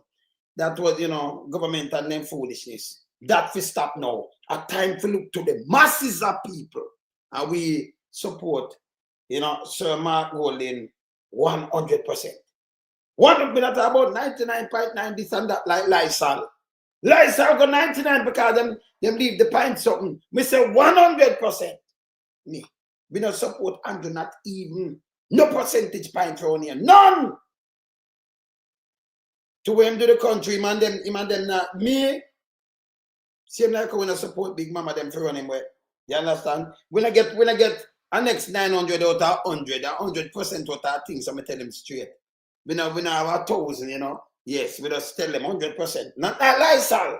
99 pounds this and this them kill the germs. No, 100% we support Sir Matt Woody. Yes. All right? I'm going to continue. Beat and teach, yeah? All right. I'm going to continue with this. All right. Bless. And food security. Jamaica is blessed with high-quality agricultural crops for which there is well-established demand and great potential for further growth. But domestic production continues to underperform due to a variety of problems in the local systems of production. The value of food imports has grown by approximately $600 million, 75% over the past decade. This represents both a threat to food security, but also an opportunity to grow local production. We see a real opportunity for Jamaica to grow local food production. We've established a target of a reduction of the food import bill by 25% over 5 years, 5% per year. This is consistent with the decision regionally of CARICOM to reduce food imports from outside the region by 25% by 2025. We will begin what they should have been ending, and here's how we plan to do it. Mr. Speaker, during the last PNP administration, Minister Roger Clark of blessed memory removed Irish potato from the importation basket. This has been reversed. This has since been reversed under this government. The next PNP government will ensure that we become self-sufficient in Irish potato and onion production again. Our expansion of the school feeding program will benefit local farmers who will provide food grown locally. We will establish special economic zones for agriculture, yes, focusing on export-led production for the crops that Jamaica enjoys a competitive advantage in, such as yam and spices like ginger and turmeric, nutmeg and pimento, as well as our orchard crops, the breadfruits and the mangoes, and of course, medicinal ganja. Let me just stop something here, sir. Let me look at public service announcement I make. Let me just tell the police, let me just say, fly green and smile. Remember the people them just plan to be here the other day and it glut, you know. Just now. Him and agriculture and minister, you know. This is the one who says shower labor. Him fi go away, you know. This garbage fi go away, you know. Fly green. Him fi go away. All right, me just say, my police brethren just send me, and me a witness them assassinate. Police assassinate a youth of a seafood in St. Thomas, just now. I have the video. Let me just tell you, say I have the video. Police just send me. You know where I have it. Let me just tell you right now. Assassination. Woman come out and it video. So I tell you, say I have the video. I will make some big thing out of it. See that, you know? See the video, man? Who not set a video, you know? You don't want it. Right? That's how them killing people. Right? That's how. Them go there. You know, and them go in, one woman come out, and the woman that's about to come out of the house. And them all show up in our door, them just bam, bam, bam, shoot him, and then hold him by hand and foot. Them for charge of murder. Me I go play this later. Them for charge of murder. And by the way, you know, me have two things. I see two police get injured in a mobile. Me have that too. Me get that from police a morning. Yeah. Me have the video. Me have the video. See? I want me say me have the video. When you hear it, yeah, me don't want to stop the budget. So, but when you hear it, see that? See that? See them take out woman there? And it's a live video. Them tell him to lock, them tell her and sell at the door. See it? Them tell her police that have to go in and lock the door. Hear this.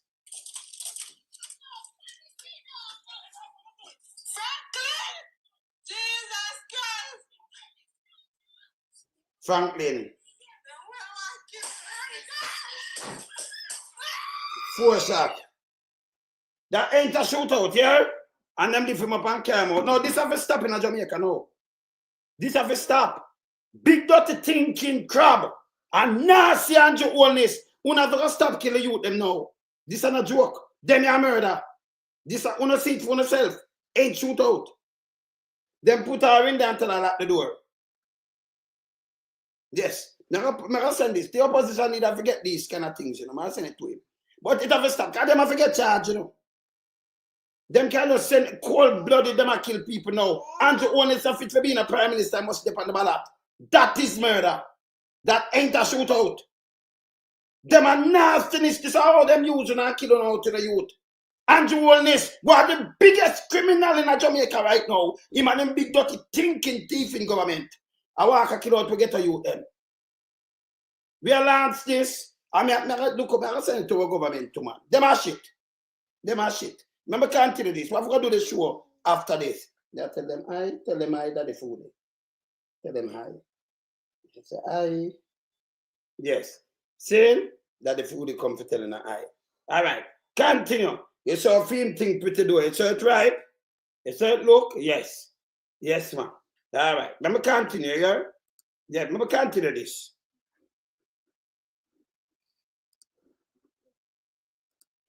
Mr.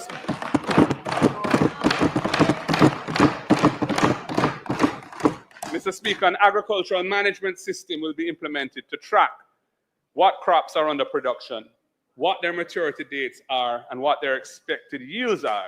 This will enable a better management of local production and the data-driven control of food imports. Yes. An app will be put out there for farmers to use and keep them directly in touch with buyers in the trade, empowering our farmers. That's right. Yes. Mr. Speaker, we will provide a dedicated source of financial support for local food production by establishing an agricultural development fund. We will fund it from the existing import taxes on food. For example, an earmarked allocation of 1% of current food imports would raise approximately $2.5 billion per annum for that fund. Our vision is to provide much needed assistance for local farmers in relation to essential inputs like tools, equipment and machinery, water storage and irrigation systems, and to help them with land preparation and to produce storage facilities and access to finance. This allocation of existing resources to a fund for agriculture is justified since much of the imported food benefits from substantial subsidies in the exporting countries. Food imports also sometimes adversely affect the local market, hurting local farmers who are already producing these crops. It happens from time to time. Mr. Speaker, the fund will be instrumental in reducing post-harvest losses from 30%, which is where it is now, and we target to bring those losses to no more than 20% by the end of our first term. It will also enable the increase in irrigation from the existing 12% of arable lands, and our target is to try and get this up to at least 25% in our first term. That's a very aggressive target.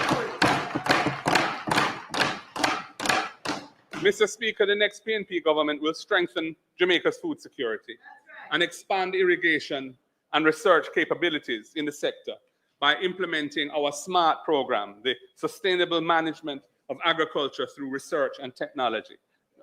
We are moving agriculture from hoe and machete to modern technology. Measures under the SMART program have already been announced, but I'll give you some highlights. Increasing the productivity of our farmers through the introduction of improved climate-smart farming systems and technology-driven farming operations. Repairing farm roads to enable our farmers to access the farms and transport their produce to market. Engaging private sector, major private sector players in poultry, agro-processing, milk and livestock production to create an enabling environment that they require so that they can expand their already very significant contribution to the sector. Strengthening the arrangements to protect farmers from agricultural theft, including aggressively using the Proceeds of Crime Act regime to take the profits out of agricultural crime. People who reap what our farmers sow.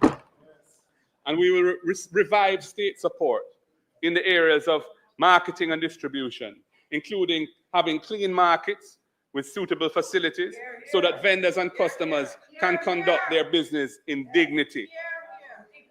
Mr. Speaker, we will facilitate the deepening of linkages between farmers and other sectors in the economy, especially hotels and restaurants, with the aim of significantly increasing the volume of locally produced foods that our hotels purchase.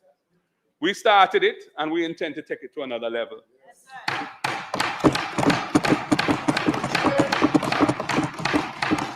Mr. Speaker, the medical and therapeutic ganja industry is crying out for regulatory reform. We will overhaul the current system of regulation, which has allowed to stymie the progress of the industry in the last 9 years. And we will ensure the inclusion of small farmers in the industry by reducing the barriers to entry and encouraging linkages with well-capitalized processors. And we will also facilitate home-based production of ganja, integrating with licensed processors, and that is a major change. Mr. Speaker, at the end of the day, there are, I think, 262,000 registered farmers in Jamaica, and 80% of economic activity in rural Jamaica is directly linked to agriculture.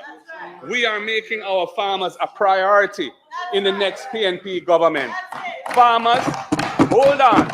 Help is on the way. A better life is ahead for the Jamaican farmer. Mr. Speaker, I turn to healthcare. Jamaica's public health system has reached a critical breaking point. Yes. Marked by equipment failures, yes, industrial action from almost every level of staff, yes, as well as overcrowded and deteriorating facilities. true. Most recently, we're hearing about mold, which has locked down all 4 operating theaters in the Kingston Public Hospital. If you can't have operation in public, what does that mean? Member for Central St. Mary who knows about these things, it is a terrible situation. The current administration's focus on public relations over effective service delivery has led to a near collapse in the public health sector. It is heartbreaking to watch the news or scroll through social media, knowing that every week there's another grieving family crying out for change. Mr. Speaker, the debacle of Cornwall Regional Hospital's renovation, which after 7 years has seen its budget explode from 2 billion to over 21 billion and counting, and still nowhere near completion, is a testament to the shambolic project execution of this government.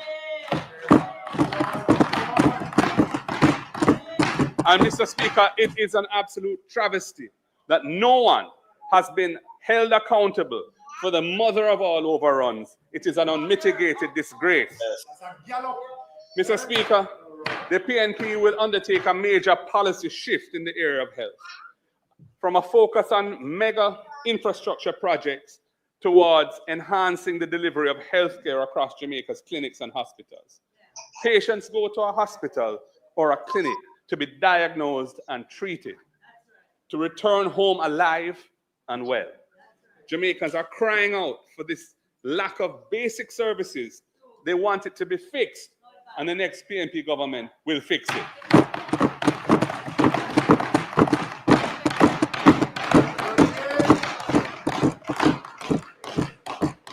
The health system needs to pivot away from primary care.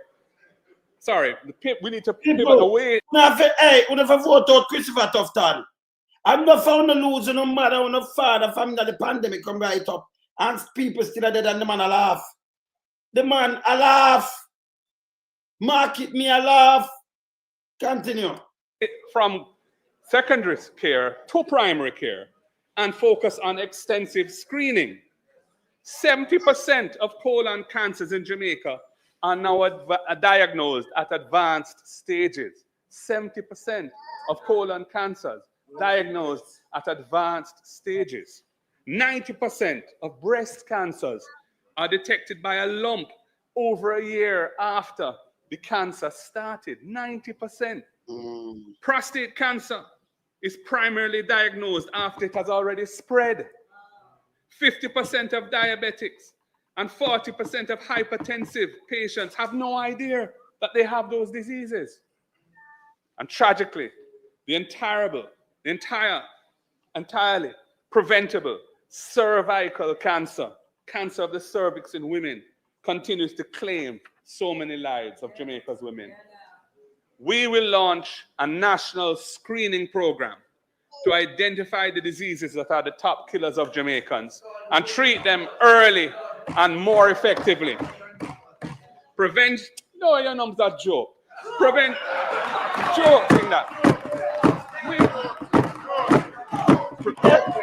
Prevention and early treatment. Prevention and early treatment are easier, cheaper, and more effective than late cures. They specialize in gimmicks. We specialize in real solutions to bring lasting change. Hey, people never send him back in, him laugh, Him take laugh, him take debt. And sit this on them and overrun. I'm cutting ribbon for a joke. Continue. Treating high blood pressure and diabetes effectively in our clinics will decrease the number of strokes, heart attacks, amputations, and kidney failures that are now overburdening hospitals, burdening livelihoods, and claiming lives. Mr. Speaker, despite of the grand announcements about the rehabilitation of health facilities, multiple operating theaters remain non-functional today at major institutions, including, as I've said, KPH, Cornwall Regional Hospital, St. Anne's Bay, Annato Bay, and National Chest Hospital. Under the next PNP government, every operating theater will be refurbished so that each patient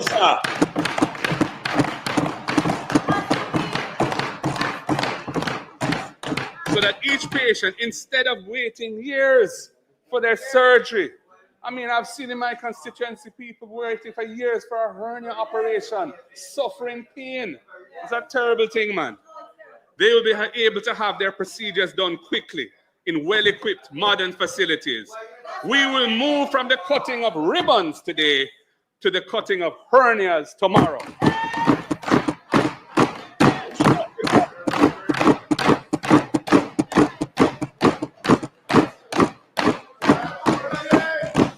Mr. Speaker, emergency departments are severely overcrowded with patients who could be treated in urgent care facilities and sent home. I repeat, urgent care facilities and sent home.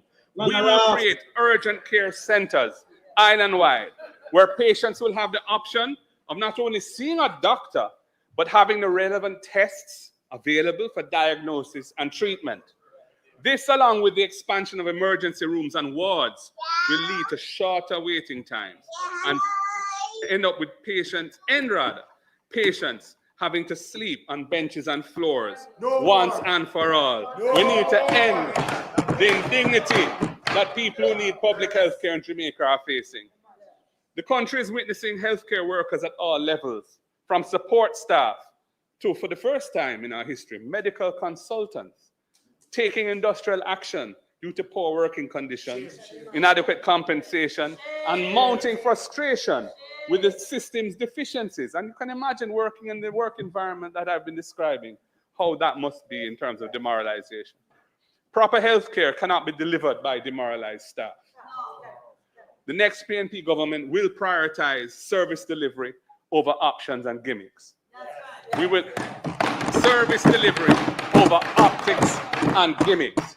We will ensure that staff are motivated, trained, and retained in the system through incentives such as sponsorships for advanced training, housing provisions, and adequate compensation, which is a goal that all of us have. The current government's approach to outsourcing diagnostic services instead of investing in hospital equipment has resulted in the accumulation of significant debt to private contractors in the health system. This causes service suspensions, because they're not getting their money, Yes. which force patients to pay for private services, which they can't afford. We will prioritize the presence of functional radiology equipment in every parish hospital and put an end to hospital patients waiting on ambulances to take them elsewhere for urgent scans. We will ensure that every parish has a CT scan machine.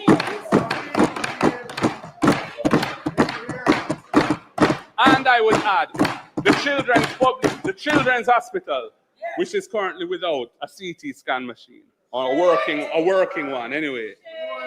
Yes, a child in my constituency had to be taken from Children's to KPH. Yes. Because there's no CT scan at Children's to do it, and ended up unfortunately passing. Mr. Speaker, the current administration seems to be averse to maintenance, whether it be roads or hospital equipment. Non-functional equipment is testament to their lack of attention to preventive maintenance. Broken and non-functional ventilators, ambulances, diagnostic equipment, even air conditioning units are usually the reason why critical services are not delivered. Simple things like that. Preventive maintenance is needed to prevent us from ever getting back to this situation again. Regular maintenance of standardized equipment will be a key priority for the next PNP administration.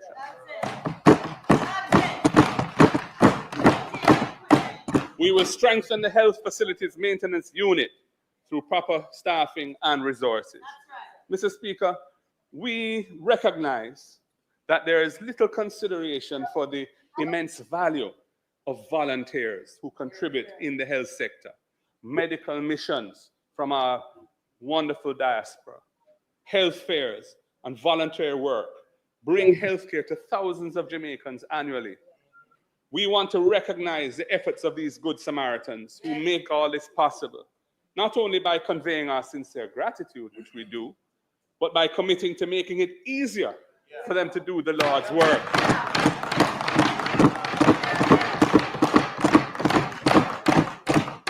We will build out the services offered to facilitate the delivery of voluntary health care and cut through the bureaucracy that complicates and frustrates health donations. When I say I want to chair that task force dealing with the bureaucracy, it's a serious thing, because there's so many areas where people are frustrated who want to do good things and can't do it because poor systems and old rules and things that are not fit for purpose, and this government is doing nothing about it.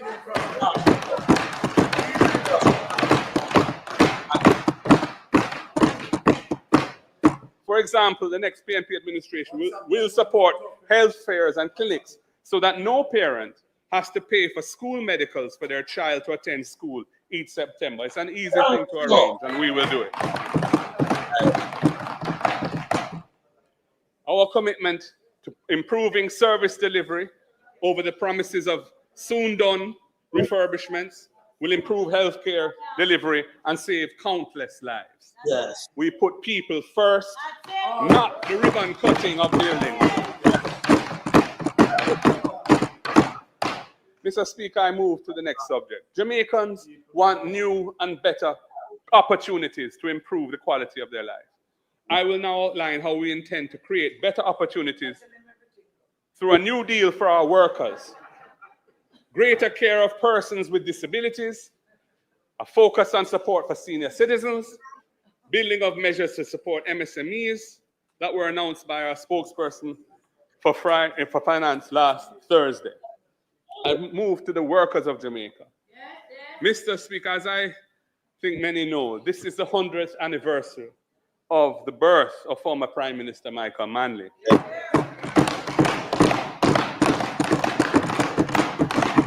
Himself a former Labour leader. It is also the 50th anniversary of the establishment of the Industrial Disputes Tribunal under 1975 under his government. It gives access to justice to the workers of Jamaica. Time come to once again move the agenda forward for our workers. Mr. Speaker, contract work is too often used as a loophole which denies workers the basic set of rights and benefits to which they are intended to be entitled under Jamaican law. Some forms of contract work are legitimate and proper. Too often it is used as a way of getting around the architecture of benefits that workers are supposed to enjoy in this country. The abuse of contract work must be brought to an end. This government has merely begun to tinker with the problem in sections of the public sector, but has totally ignored the problem in the wider economy. The next PNP government will pass comprehensive legislation to eliminate abusive contractual arrangements which deny workers their basic employment rights. We will ensure the equal treatment of all genuine workers, regardless of the legal forms their contracts may take. While our guide on the specific measures to be followed will be the International Labour Organization, the ILO recommendation 166 of 1982, we will first go through a fulsome process of consultation with employer groups, our unions, our sectoral groups, and other key stakeholders before we finalize the legislation.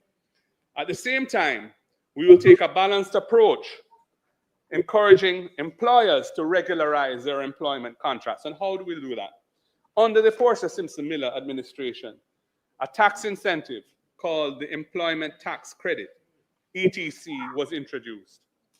The ETC has proven to be a significant win-win for the government, for businesses, for workers, and the broader economy.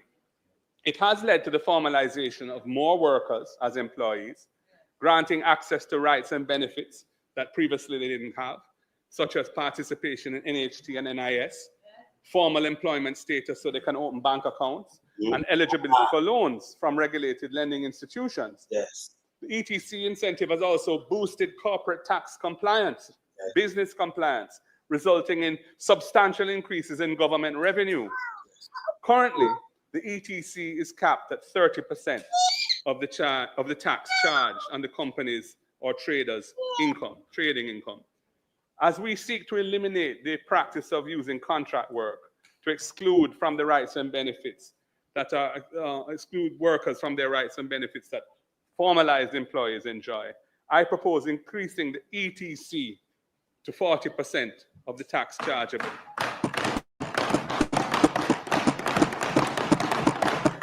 This will provide an even stronger incentive to employers to formalize the employment of their workers and provide balance in our quest to ensure fair and equitable employment practices across the board. Mr. Speaker, the system of minimum wage in Jamaica is also in need of an overhaul. No worker should be earning a wage which is below the cost of a basic, decent daily life. In our first year in office, I will task the Planning Institute of Jamaica, the PIOJ, to provide its insights and its research regarding shifting from a minimum wage system to a livable wage system. One which is tied to the actual cost of living. Yes. And is renewed annually to account for accumulated inflation over the preceding year. The benefits, Mr. Speaker, of families earning a livable wage and living above the poverty line will outweigh any temporary effects on the employment market. And we have seen that repeatedly where people have said increases in the minimum wage, significant increases can't be done because it's going to result in displacement of employment and so on. And the thing settles down shortly thereafter and living standards are raised at the bottom of the society, which is so important. Mr. Speaker, I move to the whole question of worker representation. Some of the industries which are the largest employers of workers in the country are characterized by a lack of worker representation. We are mindful of the series of strikes in the hotel sector last year, for example, when hotel workers took to the streets to seek redress for what they described as low pay and unacceptable working conditions. Mr. Speaker, we will pursue the establishment of joint industrial councils in those industries where there are high levels of employment, but no common minimum standards for the sector, for working conditions, and no union representation. A joint industrial council is a mechanism facilitated by the state that brings employers and employees together to negotiate and settle basic standards related to pay and conditions of work in that sector.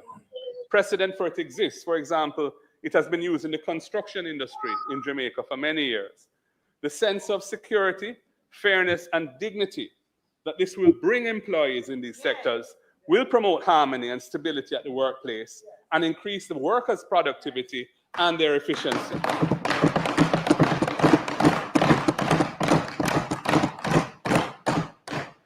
Mr. Speaker, I have been close to the community of persons with disabilities for my entire life. My father, Professor John Golding, pioneered Jamaica's only fully integrated rehabilitation center in response to the polio epidemic.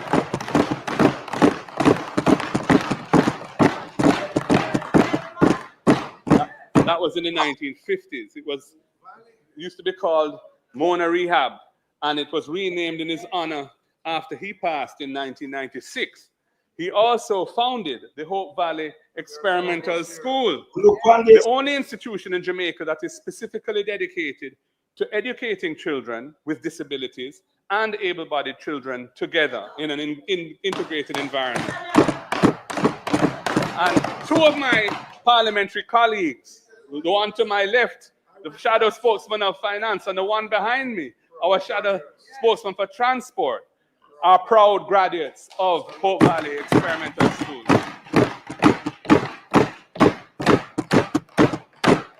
And Mr. Speaker, my late mother, who died in September last year, she started her career as a public servant, but in the 1960s, when she got married and had children, she left that and went to work on a essentially voluntary basis at the rehabilitation center, and she spent the rest of her working life there. So as a child, I was at the center frequently on Christmas Day and on other occasions. So I grew up with persons with disabilities around me, and I felt that that was a very normal way of living. I was very engaged and encouraged when the Portia Simpson Miller administration passed the Disabilities Act in 2014.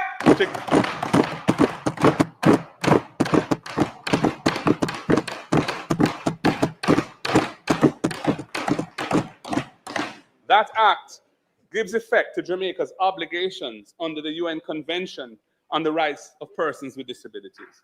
And under her leadership, Jamaica stepped proudly forward as the first state to sign it.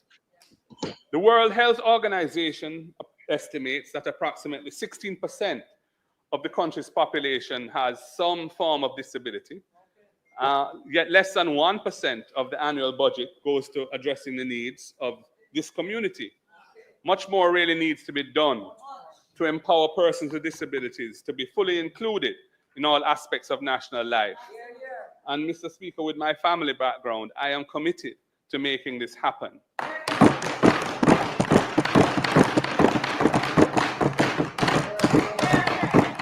We must always remember that disability respects no one.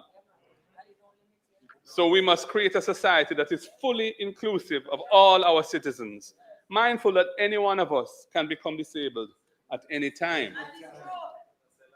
Mr. Speaker, the next PNP government will establish a national disability fund with specific allocations from the consolidated fund dedicated to financing initiatives to empower persons with disabilities.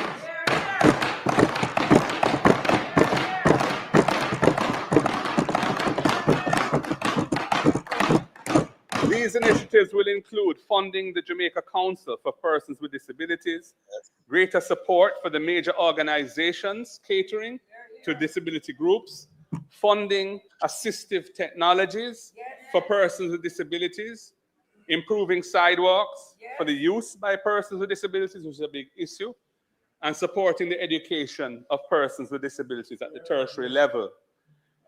Mr. Speaker, and I want to take this opportunity at this moment to extend congratulations to Jamaica's Special Olympics team, who are back from Italy with 3 gold medals, 2 silver medals, and 2 bronze. You know, let me just make a let me just go on a next quick announcement right now. Let me just go on a quick announcement. Campbell, I'm gonna take this now. So, I'm put it up for a quick minute phone now. I'm gonna put up this phone now because I'm not showing this yet. I'll do a quick announcement and then we'll finish wrap up what I'm going now. Let me just put it up phone now so when I can take a look. And then when I can make down the date. When I can see this good, right? What's the time? Wanna see the time? Yes. Wanna see the time? Yes. All right. So, our talk, yes. Saturday, look. Saturday, March, yes. The 22nd, right? 2022. Saturday, the 22nd of March, 2022, right? Saturday, now, you can't miss it. And what's the time? Want to take it down for me, please, and thanks. Want to see it? All right. You can't miss the one there. So, me know, yes. Me know, say, you can't miss the one. No, you can't miss the one. The whole diaspora and everything. So, you know, say, yeah, so we have Sir Mark Golden Saturday. You want to see the time? Watch the time. Yes? You can't miss the one. You not going to miss it for not at all. Can't miss it. Right? Yes. We have to straighten up that. Straighten up Jamaica. So we have our talk this coming Saturday. Yeah, when you take it down, when you can pass it down to the family member, want to make sure you eat and nice and everything, you know. Right? Yes. So I put it up there when I can take a screenshot. All right? All right. You understand? So see it? Start 2 p.m. You see it? All right. So you know the time? Yeah, the opposition leader. The opposition leader, our talk, that's Saturday, 22nd of March. Yeah, start at 2 p.m. Sharp. Can't miss it. All right? All right. Yeah? All right. So that Jamaican time, so you know you have Canadian time. So we just, yes. We just work it out. Yeah, you gotta see, anyway, you gotta see me get up with it and everything. So you know, so you can't miss it, yeah? All right? You can't miss this. We just continue and then we go and promote it. So we put it up so you know. We know we're not team up for that after that big budget debate thing there. So, you know, what for carry Sir Mark Golden around here. We know the thing already, right? All right. So make we just continue with that thing, you know. Finish up. Yes. We know it go already. All right. Make we just continue with the sitting. Yeah. All right. Continue with the sitting with alone, sir. All right. No, him don't tell you already. My whole listen. The man are different. No corruption. No corruption. All right. All right. Make we continue. Right away. Make we continue. All right. Cool.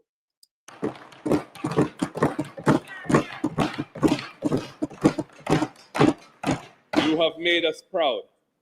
Mr. Speaker, our senior citizens constitute a critical mass of our population who spend their working lives helping to build the country. Data shows that seniors comprise over 13% of the population, and the trajectory is that this percentage is growing steadily. We're an aging population. And with an aging population, we must put in place measures to protect this vulnerable group. All too often, Mr. Speaker, I receive complaints from retired public servants of the long delays, sometimes years, before they start receiving the pension to which they're entitled after they retire. And then there are the frequent complaints by senior citizens that their pension payments are not being paid on time. Mr. Speaker, all of this needs to stop. the next PNP government commits to fixing these problems so that retired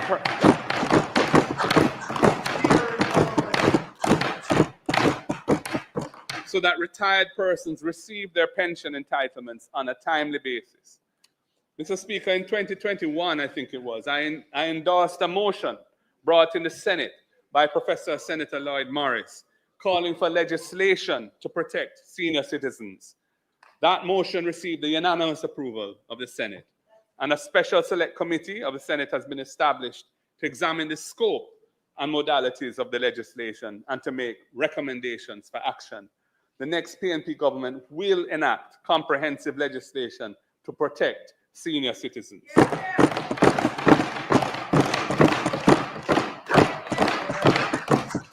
We will also strengthen linkages between key agencies of government that serve senior citizens who need to get life certificates, for example, and other documents. We envisage also the greater use of mobile units to reach more seniors, especially those living in remote areas. Time comes for a new deal for our seniors.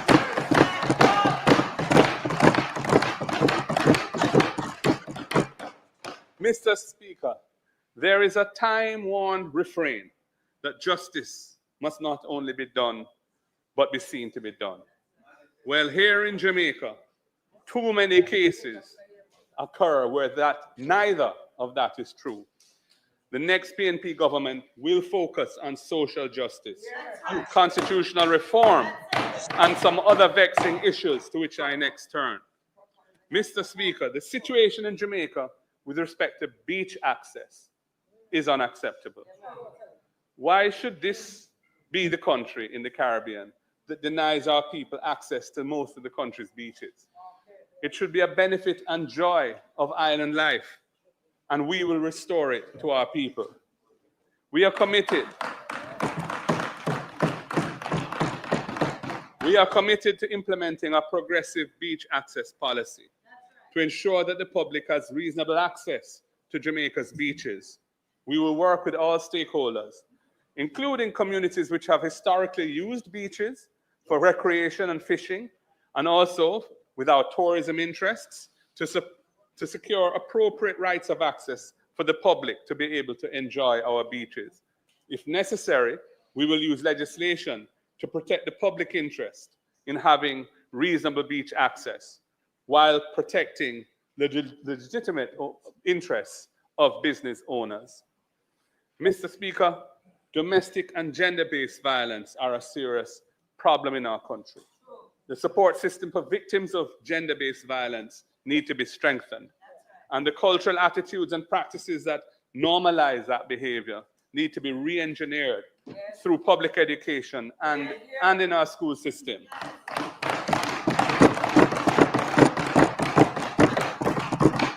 We will establish support centers in every parish to provide safe havens for the survivors of domestic violence and gender-based violence. And we will move quickly to complete this long outstanding review of the Domestic Violence Act and to implement the recommendations arising from that review so that there's a more effective system for holding abusers to account.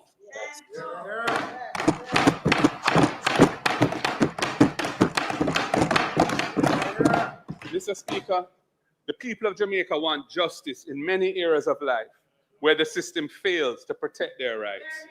As it stands, our public defender, that institution, has no power to take action in court to defend those who are not able to defend themselves. We will enact legislation to empower the public defender to bring legal proceedings to defend the rights of vulnerable Jamaicans. And you don't know that to be true, and you're a Minister of Justice? Shame on you. Shame on you. We will also expand the scope of the Office of Public Defender to become a national human rights institution.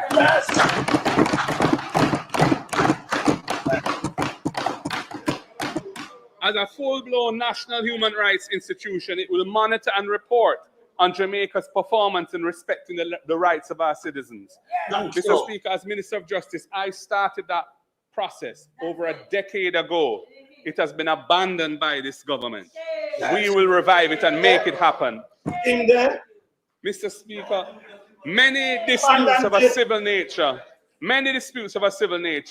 such as issues concerning land and dead left property and so on, lead to acts of violence because people cannot afford lawyers to defend their interests. We will expand the legal aid system in partnership with the legal profession to include a range of constitutional and civil matters so that people can get help to access their rights in important areas of their lives, including property matters, estate matters, personal injury cases, and employment cases. We are going to bring rights to the people of Jamaica because they deserve their rights.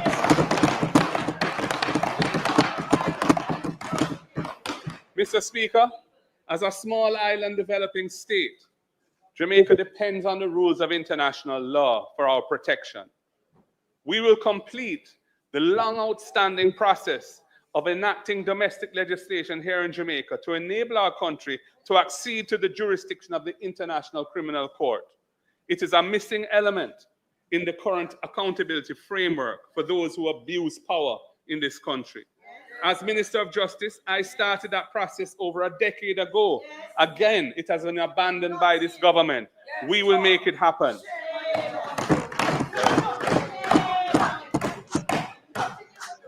Mr. Speaker, no, he did pass some dog bite legislation.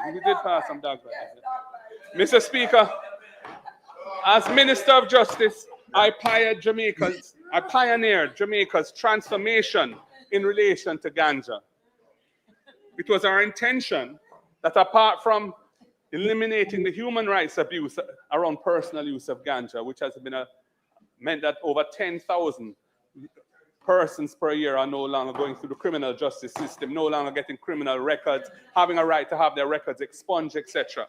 But I had also intended that it would be a source of wealth creation and empowerment for small farmers who developed Jamaica's ganja industry through the century of prohibition, and for the Rastafari community and the Maroons who have a special relationship with the herb, either as a sacrament or as a medicinal plant. The process has withered. The process has withered to a standstill under this incompetent and visionless government. We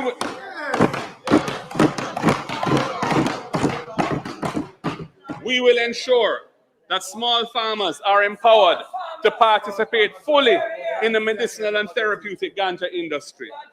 We will also work with the Rastafari community to design an ecosystem for them to reap economic benefits from their herb. And we'll do the same for the Maroons, so they can leverage their traditional cultural knowledge of herbal medicine.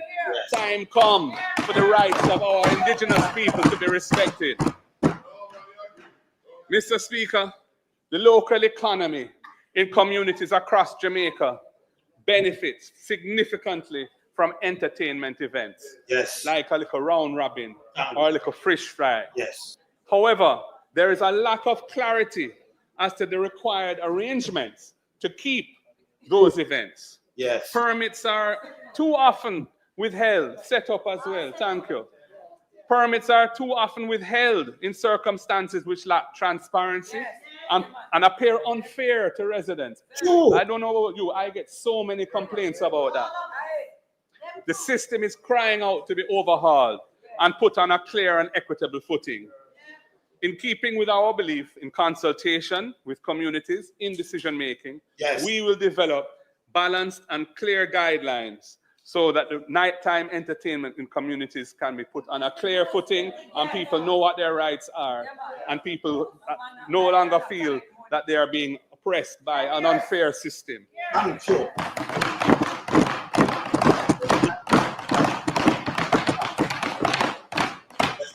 Mr. Speaker, I move to the issue of constitutional reform. The People's National Party is committed to constitutional reform. Our view is that time comes for full decolonization now.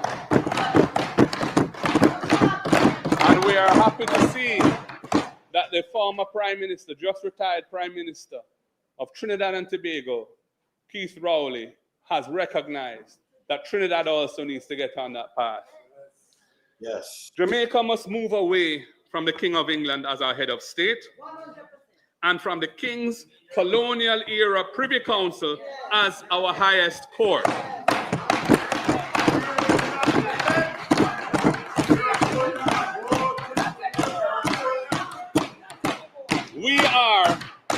We are a proud and mature independent nation, and we must fully repatriate our sovereignty. Mr. Speaker, we reject doing this in phases because that will derail the completion of the process. I once again call on the Prime Minister on Thursday to state his party's position on embracing the Caribbean Court of Justice as our final court.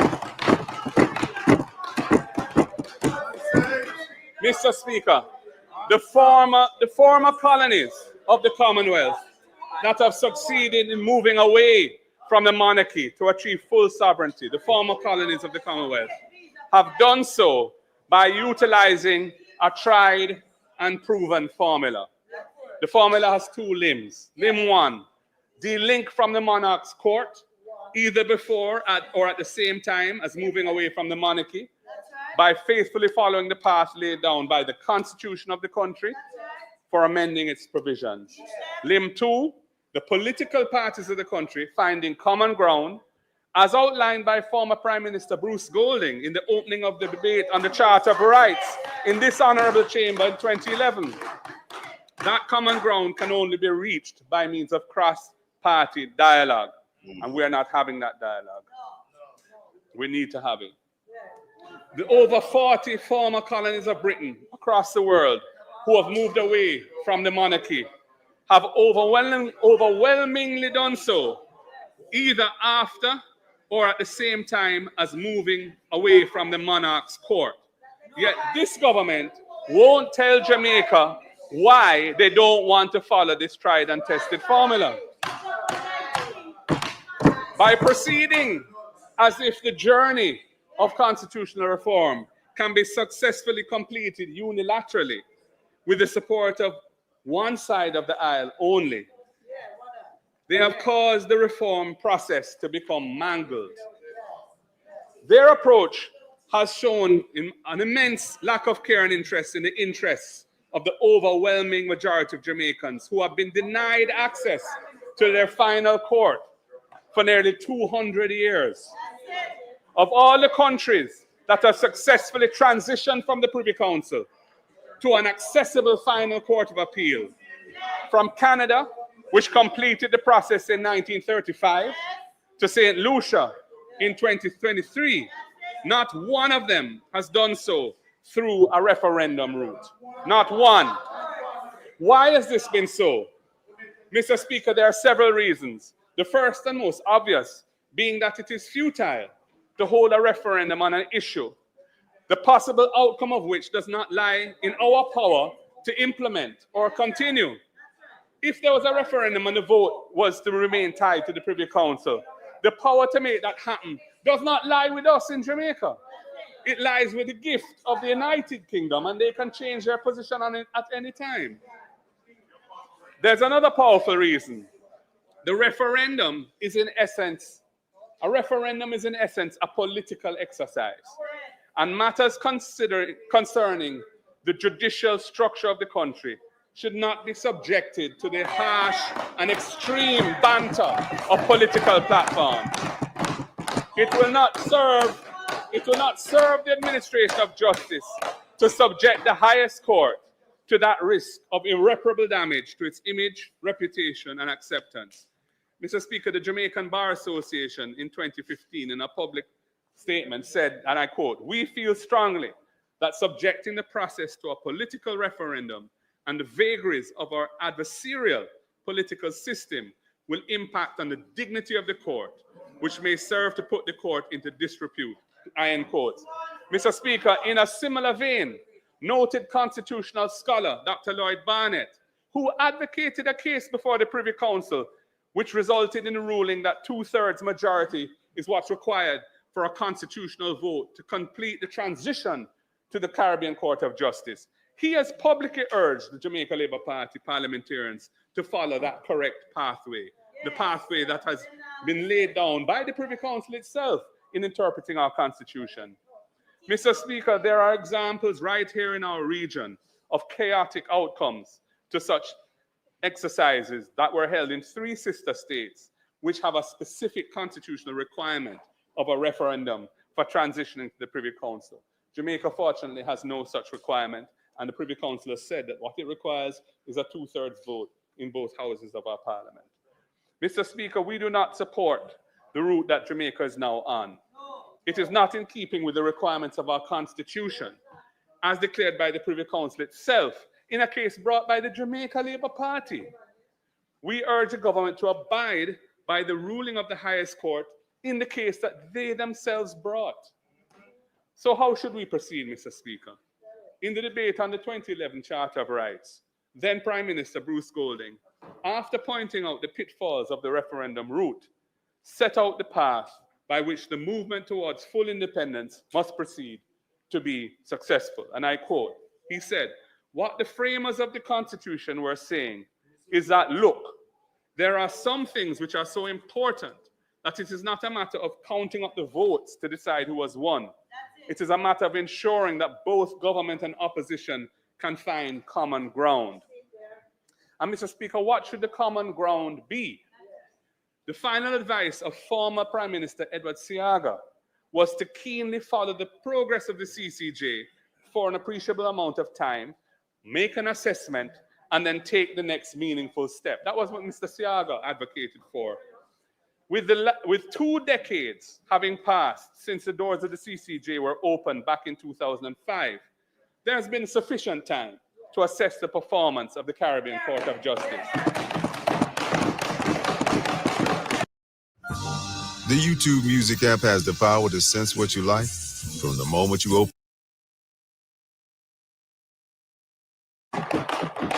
That assessment, Mr. Speaker, that assessment shows that the transition should urgently proceed based on compelling factors. Firstly, no complaint whatsoever has ever been heard coming out of any of the 5 sister territories of the region that have embraced the jurisdiction of the court, the Caribbean Court of Justice, as their final court. That is a powerful testimony of the quality of the CCJ and the benefits of adopting it as a final court.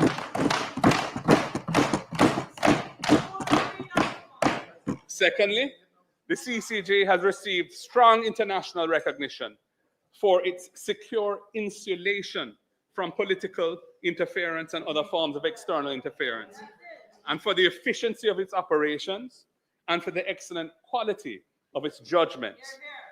And Mr. Speaker, thirdly, it is unacceptable and indefensible that Jamaicans should be left attached to a court to which only the most wealthy have access, to the shameful situation where a Jamaican citizen, like me, needs a visa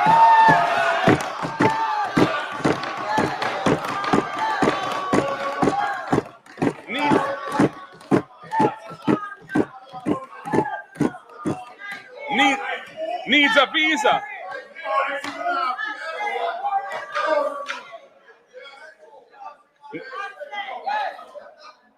visa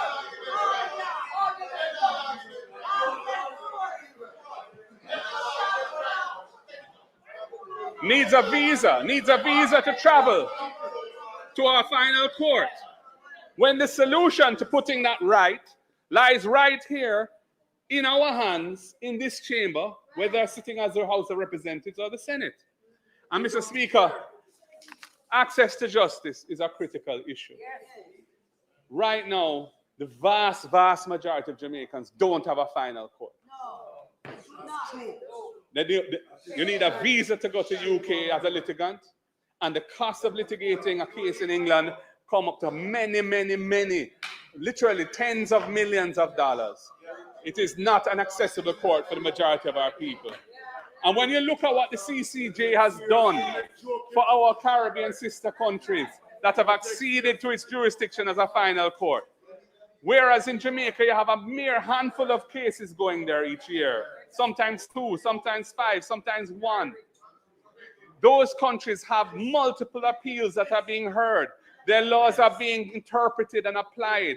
It brings tremendous economic value to have an accessible final court because it increases the rule of law and certainty in how economic transactions are conducted. So while our foreign direct investment is falling, look at what's happening in Guyana, for example, where they're growing at nearly 50% because of their oil and gas industry.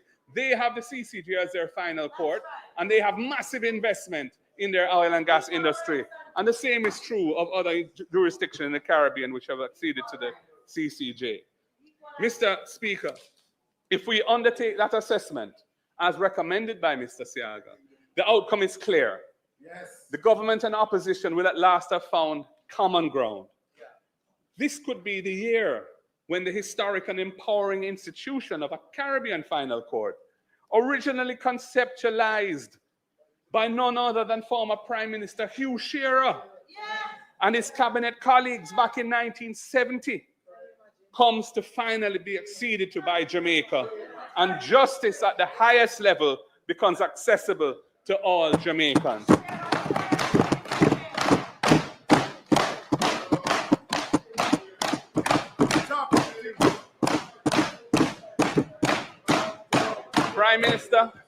Prime Minister, you have a duty in this budget debate to deliver a long-awaited explanation to the country as to why you and your government do not support the position that the opposition confidently shares with 3 of your former leaders. I now move to the content of the constitutional reform bill now in Parliament. In our view, it is fatally flawed. First of all, its mechanism for appointing the new president effectively places that power in the hands of the Prime Minister of the day. And that is a highly undesirable further concentration of power in the head of government. And I do not want such an awesome power when I become Prime Minister. It should be done in a more democratic and accountable way. Mr. Speaker, the bill would modify the bill would also modify the composition of the Senate to remove the opposition's ability to stand in the way of oppressive changes to entrenched constitutional protections. We do not support that. Mr. Speaker, the bill has also failed to include desirable accountability mechanisms to enhance the governance of the country, in particular, an impeachment procedure for delinquent parliamentarians who bring the office of this House into disrepute, and a recall procedure for non-performing MPs.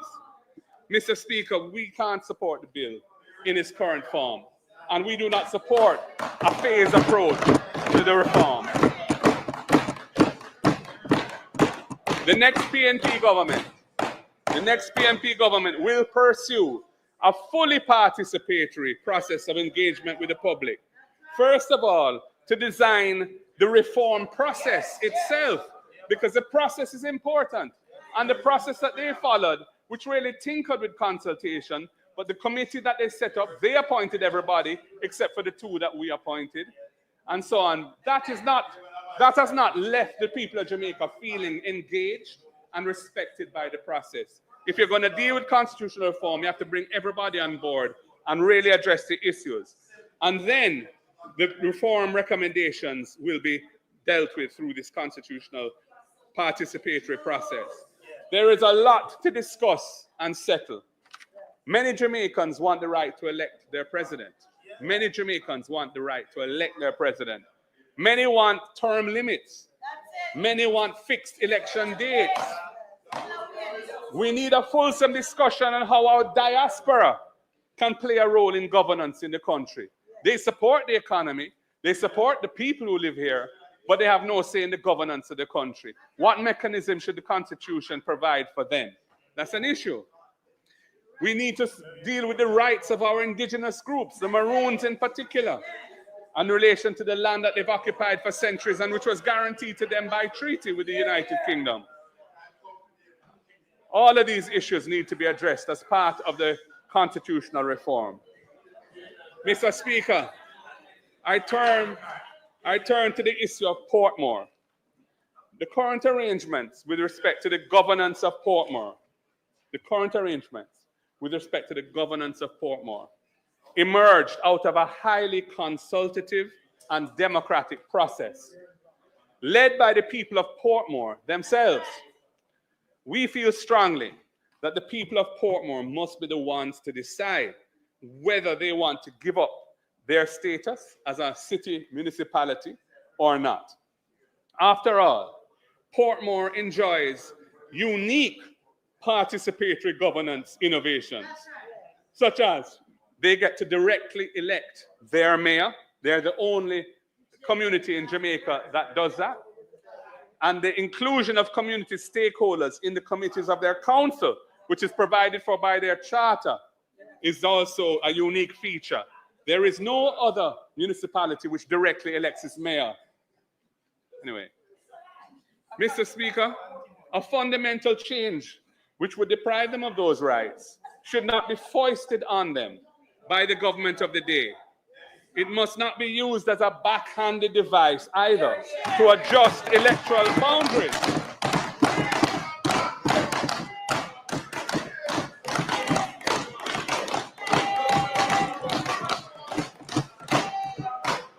It must not be used as a backhanded device to adjust electoral boundaries.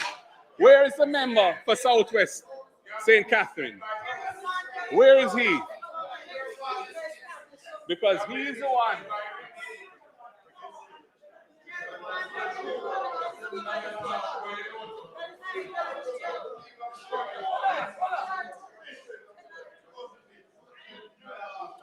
Mr. Speaker. Mr. Speaker. Present. There's a point of order. My point, Mr. Speaker, I'm standing on a point of order. I am a resident of Portmore. No, I'm not going to say it. So we don't move on. I am a resident of Portmore. And I have to say, the leader of opposition is misleading the House. My member of parliament is a member of my member of parliament. I am able to vote for a member of parliament, and I am not able to vote for a mayor.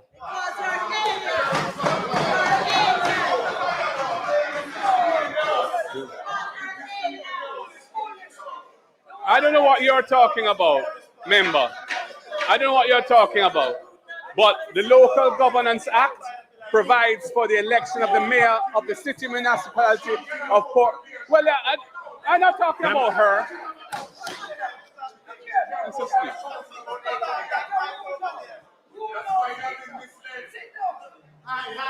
Mr. Speaker. Members. Mr. Speaker. Members.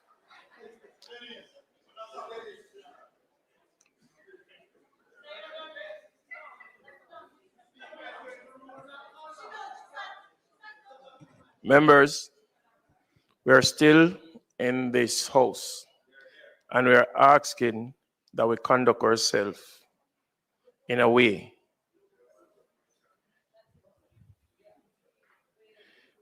I will rule according to how it is supposed to be done.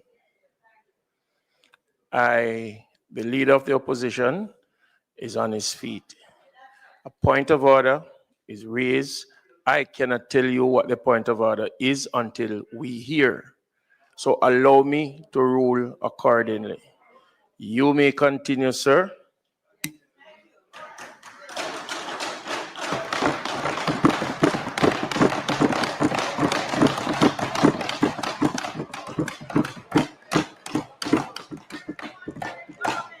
Mr. Speaker, it is a fact that the people of Portmore have the right to elect the mayor of the city municipality directly. There was a separate ballot in the local government elections in February last year. They voted for their councillor and they voted separately for their mayor. And we are saying that for them to be deprived of that right.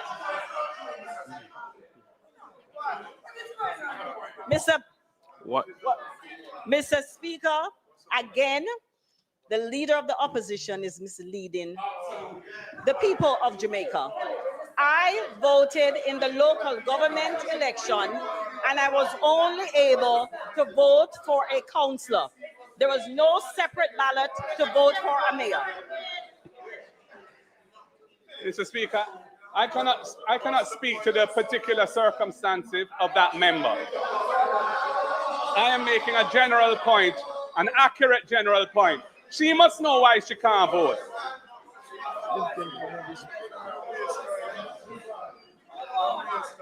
Mr. Speaker, I wish to move on, if I may. Mr. Speaker, the approach being taken by this government to the establishment of Portmore as a parish, the approach being taken by this government to the establishment of Portmore as a parish is a dangerous incursion into long-settled processes for re-establishing electoral boundaries. The act that was passed, which establishes the Portmore parish boundary, does not integrate with the existing electoral boundaries. The Constitution does not allow constituency or divisional boundaries to span parish boundaries. So it will necessitate a realignment of the constituency and electoral boundaries to align with the parish. Mr. Speaker, the gerrymandering motives behind this initiative were publicly expressed by a former member of the cabinet of this government and have never been refuted. Never. Mr. Speaker, we strenuously argued and then voted against the legislation, primarily because the legislated boundaries of that new parish will necessitate realigning several constituency and divisional electoral boundaries without the settled processes of the Electoral Commission of Jamaica having first been engaged and in violation of the requirements of the Constitution. Profound concerns with this approach have also been raised by the present and a former chairman of the Electoral Commission, by a former director of elections, all of whom have made it clear that if the implementation of the legislation is not halted, it will result in a constitutional crisis. Mr. Chairman, the chairperson of the People's National Party has written to the minister with responsibility for local government, in whose name the bill was tabled and who piloted the legislation through this House, to seek certain assurances in this regard. None have been forthcoming. Mr. Speaker, since 1980, Jamaica moved to establish an electoral system in which important decisions to do with constituency boundaries are vested in the ECJ, which has bipartisan representation. The convention since then has been that decisions which result from the processes of the CCJ being followed are implemented with bipartisan support in this House. This institutional innovation has contributed greatly to the elimination of political violence in the country. It is very sad to see this government going down a path that will undermine this transformational national achievement. And I urge the Prime Minister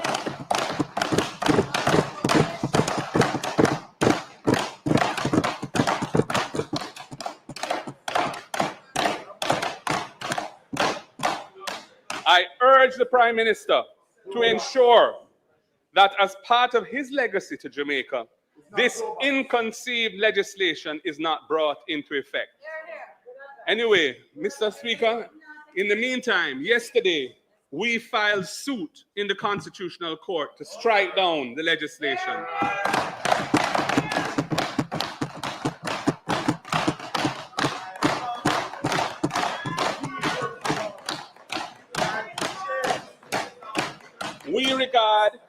We regard the pursuit of this legislation as a dangerous affront to Jamaica's democracy, which must be vigorously resisted by all lawful means at our disposal. Mr. Speaker, in the 80-year history of electoral politics in our country, I have never heard any prime minister before this one, whether PNP or JLP, declaring in an ominous tone that the opposition must not return to power. That injunctive statement, repeated several times in recent weeks, carries a veiled threat to our democracy. The emergence of this threat was already presaged by previous unconstitutional conduct, like procuring pre-signed letters of resignation when appointing senators, like putting the newly appointed Chief Justice on probation, and the attempted legislative gerrymandering of the electoral boundaries of Portmore. The narrative that this government must stay in power only smacks of desperation. And it is an imminent danger to everything that Jamaicans have fought for over the centuries. Such statements foster that feeling of unease, the most uncomfortable feeling that the will of the people may be undermined. No politician or government should set that tone in our democracy.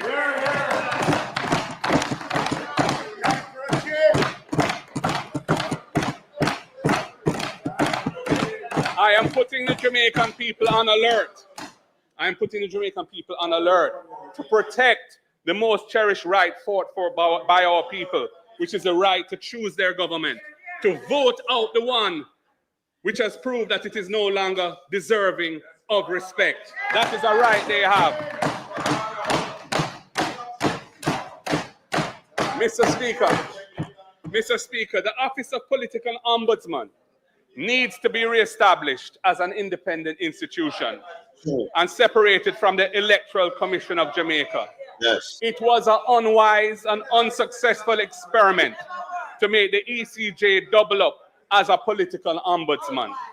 Last year's local government elections in February 2024 and 2 contested divisional by-elections show that there is still a need for an independent officer with a specific mandate to adjudicate and rule on violations of the political code of conduct. And Mr. Speaker, we are already seeing manifestations on the ground of conduct that suggests that we need that office to be in place right now. That's it. Mr. Speaker, the role of adjudicating disputed issues of fact about whether or not the political code of conduct has been violated is an intrinsically controversial role in which the ECJ, an institution that is built on consensus, should not involve itself. We call for the political ombudsman to be reestablished as a separate independent institution. Yes. Mr. Speaker, I turn to the fight against corruption. Yes. In the debate on the bill establishing the Integrity Commission, Prime Minister Holness said, and I quote, "As a politically independent country, we could have achieved much more were it not for corruption in many forms. Revenue leakage due to corrupt practices, misuse of public funds, and the overall perception of pervasive corruption, all of which have served to compromise the flow of investment into our country." End of quote. Then he continued, and I quote, "The Economic Growth Council, which he had established, has also recently identified corruption as a significant retardant to growth." End of quote. There is no doubt that a major factor why, notwithstanding all the economic reforms implemented by Jamaica since 2013, growth remains elusive. Mr. Prime Minister, you signaled it. Corruption. Corruption is a big factor in that. Sure. This helps to explain why net direct investment in 2023 at US $376.5 million is way below, less than half, what it was in 2015, when it was US $926.5 million. Corruption remains a scourge on national development. Yes. The siphoning off of funds and depriving our people of resources for investments in better schools, hospitals, roads, and other infrastructure. It affects everybody in a very real way in their daily lives. Yes. Corruption diverts resources from intended purposes and therefore reduces such investments. Mr. Speaker, as Minister of Justice, I developed the Integrity Commission legislation out of a determination to strengthen Jamaica's anti-corruption framework, to reduce the prevalence of corruption in the country. I brought the legislation to Parliament, and it went through a rigorous review of an extensive Joint Select Committee process.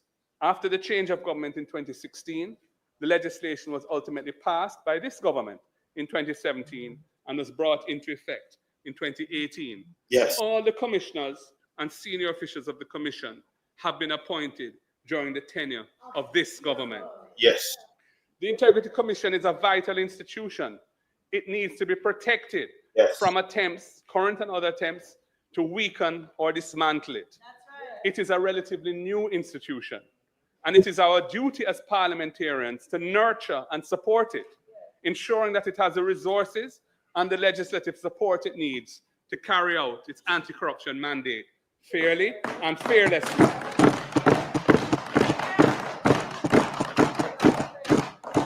Mr. Speaker, the next PNP government will ensure that it has the resources it needs to do its work effectively.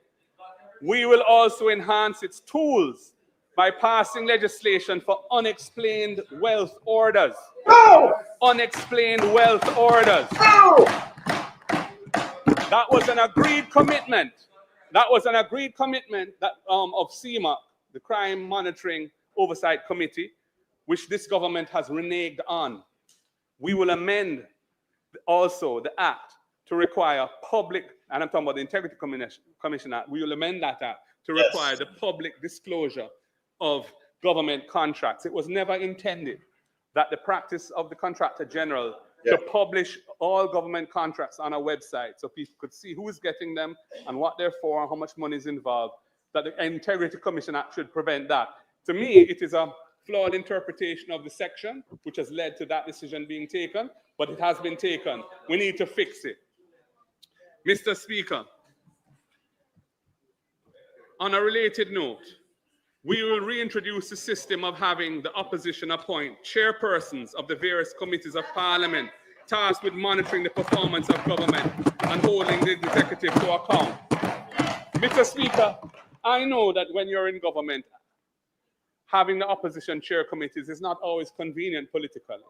You know, it sometimes gives rise to uncomfortable things being said or found. But it's very important for the democracy that the cleansing sunlight of proper independent scrutiny is brought to the affairs of state. And to have the government chair these committees undermines that. We know that that innovation of having opposition members chair the committees started with the JLP under Bruce Golding. When PNP came to office in 2011, we kept it. And they chaired the committees at that time. And in fact, it was kept up until the 2020 election. And it wasn't in their manifesto to change it. But soon thereafter, they changed it. And it's only two of the committees, the PAC and the PAAC, that the opposition now chair. But all of the others do not. And we have not seen any evidence of any improved performance in those committees since the change was made. Mr. Speaker, the SSL scandal has rocked Jamaica's financial system and tarnished our image with investors. Yes. We again demand that all reports into what happened at SSL, including the Kroll report and the temporary manager Ken Tomlinson's report, be released to the public so that the sunlight of transparency can bring a better understanding of how our sprint icon, Usain Bolt, and hundreds of others got fleeced in SSL. Mr. Speaker, I commit to establishing a commission of inquiry into that matter, focusing also on the regulatory history and how it is that a licensed institution was able to carry down so many investors for so long.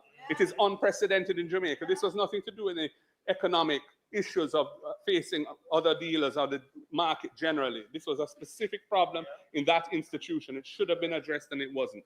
Yes. Mr. Speaker, the opposition and the wider society remain very concerned about the Prime Minister's situation. He has been the subject of extensive investigations by the Integrity Commission. The report resulting from that investigation contained findings which the opposition and many Jamaicans find troubling.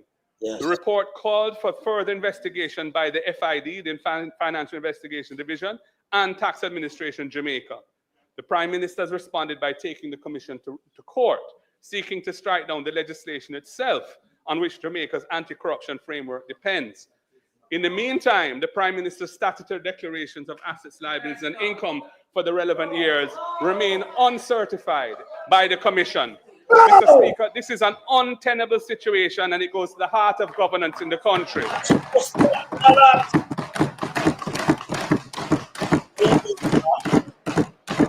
Given that the Prime Minister has clearly decided to try to ride this out and lead his party into the upcoming general elections, Jamaicans will use that opportunity of those elections to decide whether to allow this highly undesirable state of affairs to continue. Mr. Speaker, we are in a year of national decision-making. It is an election year. To my fellow Jamaicans, I say this. Later this year, you will have an opportunity to choose your government in free and fair elections. Yes. We will be championing positive change.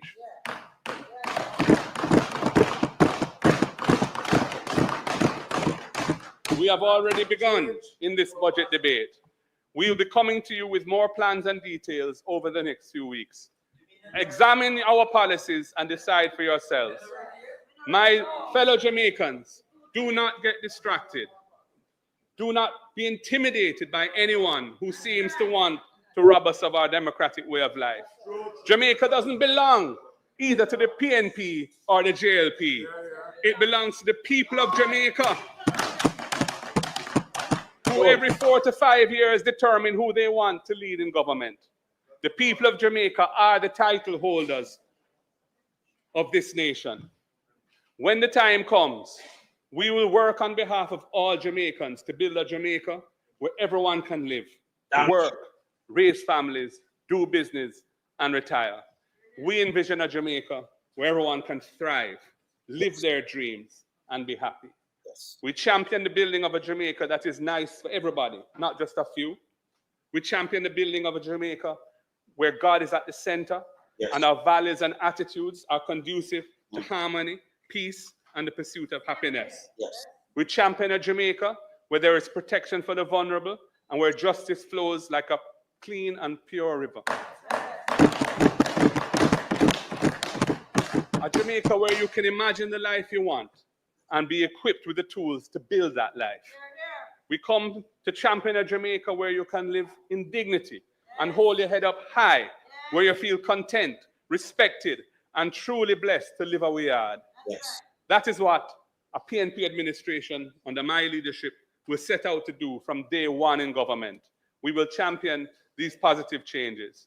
I seal my commitment as a champion of positive change with these words. I pledge my heart forever to serve with humble pride this shining homeland ever, so long as earth abides. I pledge my heart this island, as God and faith shall live, my work, my strength, my love, and my loyalty to give. O green isle of the Indies, Jamaica strong and free, my vow and loyal promises, O heartland, 'tis to thee. Mr. Speaker, God bless Jamaica and all who call her home. Oh, you mean? Oh, you mean we done, hey, I'm done right in time, you know, people. Me done right in time. Hey, when I can't miss Sir Mark Golin and Attack, the man of the wilderness, Saturday, 2 p.m., you know, Jamaica time. Wait, when I can't miss it, when I put it up and thing, let me just show you about the promo. Now I tell you, Andrew can't come out after this, you know. Andrew Holness is supposed to depend on the ballot. Hey, we are going to talk some things, you know, Saturday, you know, because what I say, Andrew Holness is supposed to depend on the ballot. And when I stop say it because them are EOJ, Finno, and in party, to face the most terrible defeat at this because them aiding and betting criminality. Yes? In party. No two way about it. None. See? Just put on that for me, you know, because when I saw, when you know it's a Saturday, Una have on a time, man. Everything I like around as a Saturday. Let me make it stay right there. Saturday. So una know hard talk round here. With Highway Lonesome in the hot seat. Yes. Hard talk with Sir Mark Golding. Yeah. Future Prime Minister of Jamaica. That's a couple months time. Whether next 2 weeks, next month, or but somewhere before the part of September. Yes? When Holness get brave enough and then push him to call it. Because him can't trick nobody. And let me just tell them one more thing. You see, everything where you see them are going with right now, everything you try Jacko. May I tell you, man. You cried, yes, man. Everything where Andrew Holness them are going with, but them not understand. You see me, if you get up and say you do me something, I'm going to give you 100-fold. So you see, everything where you see the party are going with, everything where them are pushing and going with, so I'm not willing for all them accountable for that. Everything where them are going with. Yes? When them run go to Portmore, you just repeal that and move it and do the right thing and, you know, and straighten out the police force and who to deal with. Them terrible. And them are going like Jamaica for them one. Jamaica belongs to them. And them right for the people. And the first prime minister you ever hear, I said, don't make them put them on. And Deadman Mackenzie say I'm gonna stop beat. Yeah? Run out. Say I'm gonna stop abuse. As much as Siaga doesn't stop get abuse on Siaga. That's so bad. A prime minister, a MP, a beat a constituents. And if Siaga beat him from more often if Siaga beat him from my youth, you know, from my like underage. Siaga shouldn't even run. But them take him and put palm money, them too disrespectful. And them lie. And by the way, somebody just send me Charles Davis. Don't send me not like that. That is nastiness. Don't send me no want hear nothing from him. Look here, Press Association want to move away from Charles Davis. Because all them, if them pay them money, they think that feel lock him down, you know. If them not pay the tax administration for go fee him and lock him down, them for lock him down, lock down that is a danger to society, big mama mouthpiece. So they must fight hard not to pay them taxes. See? Yes, him forget that down. Boy, you attack PJ Patterson, Sir PJ Patterson. A man will do so much to Jamaica. PJ make una drive by highway, you know. And have car too, you know, so much car. The average man have car and bike and all the business. And have the phone for match it. And have the whole of them thing there. Mama P operation probably over 50,000 family get them title. Have them thing. Nobody never bulldoze on no half. But when we notice with this administration right now, not for one notice this. Is when them turn and do your bad, then them turn and advertise it like it good.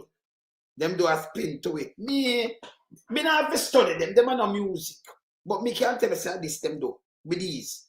The pandemic, 200,000. Some people all them own pay them 700,000 for mask. But them used to run with it. We do the most. And we do this when them turn around and charge you. People dead. Soldiers shoot people. No, them are police are walk and shoot people. Little later, now I come with it. Now I won't go for Joey and them now at school. Because I see the time. But, you know, little later, now I come on, maybe 6 hours, so I come on back. Now I show the assassination. And I show you what the police them do. Right now, we twist up. These are violent. Just take you and video you and then just shoot you and murder you, you know. Me have them other 3 different police send me this. For morning, two detective sergeant. And the next police just send 3 police send me this. For morning. Them not in this foolishness, you know, them are police. Them are burn out the arms house where them are going within there. But Andrew Holness watch, but him want young people and love young people. Use a skirmish.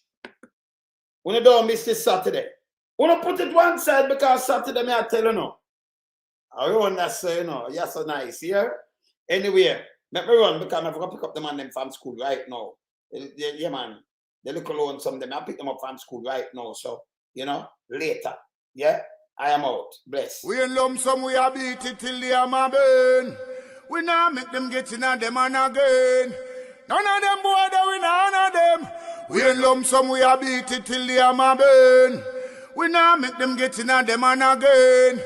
None of them boy that we not honor them. We alone some rise up the bomber day. I'm not up, not a Judas, them a backstabber. I'm my wife, and this straight beauty and glamour. No guy can walk to name me with no dagger. Me the heart of Mandela, but the mind of a Zama in the mold. Like a bull man, we send us the jammer. Lyrically inclined, be a metaphor, so no listen to lyrics line to line. Become a lyrical fighter. Put up in the rhythm, they want some more hole in a hater. Lyrically inclined.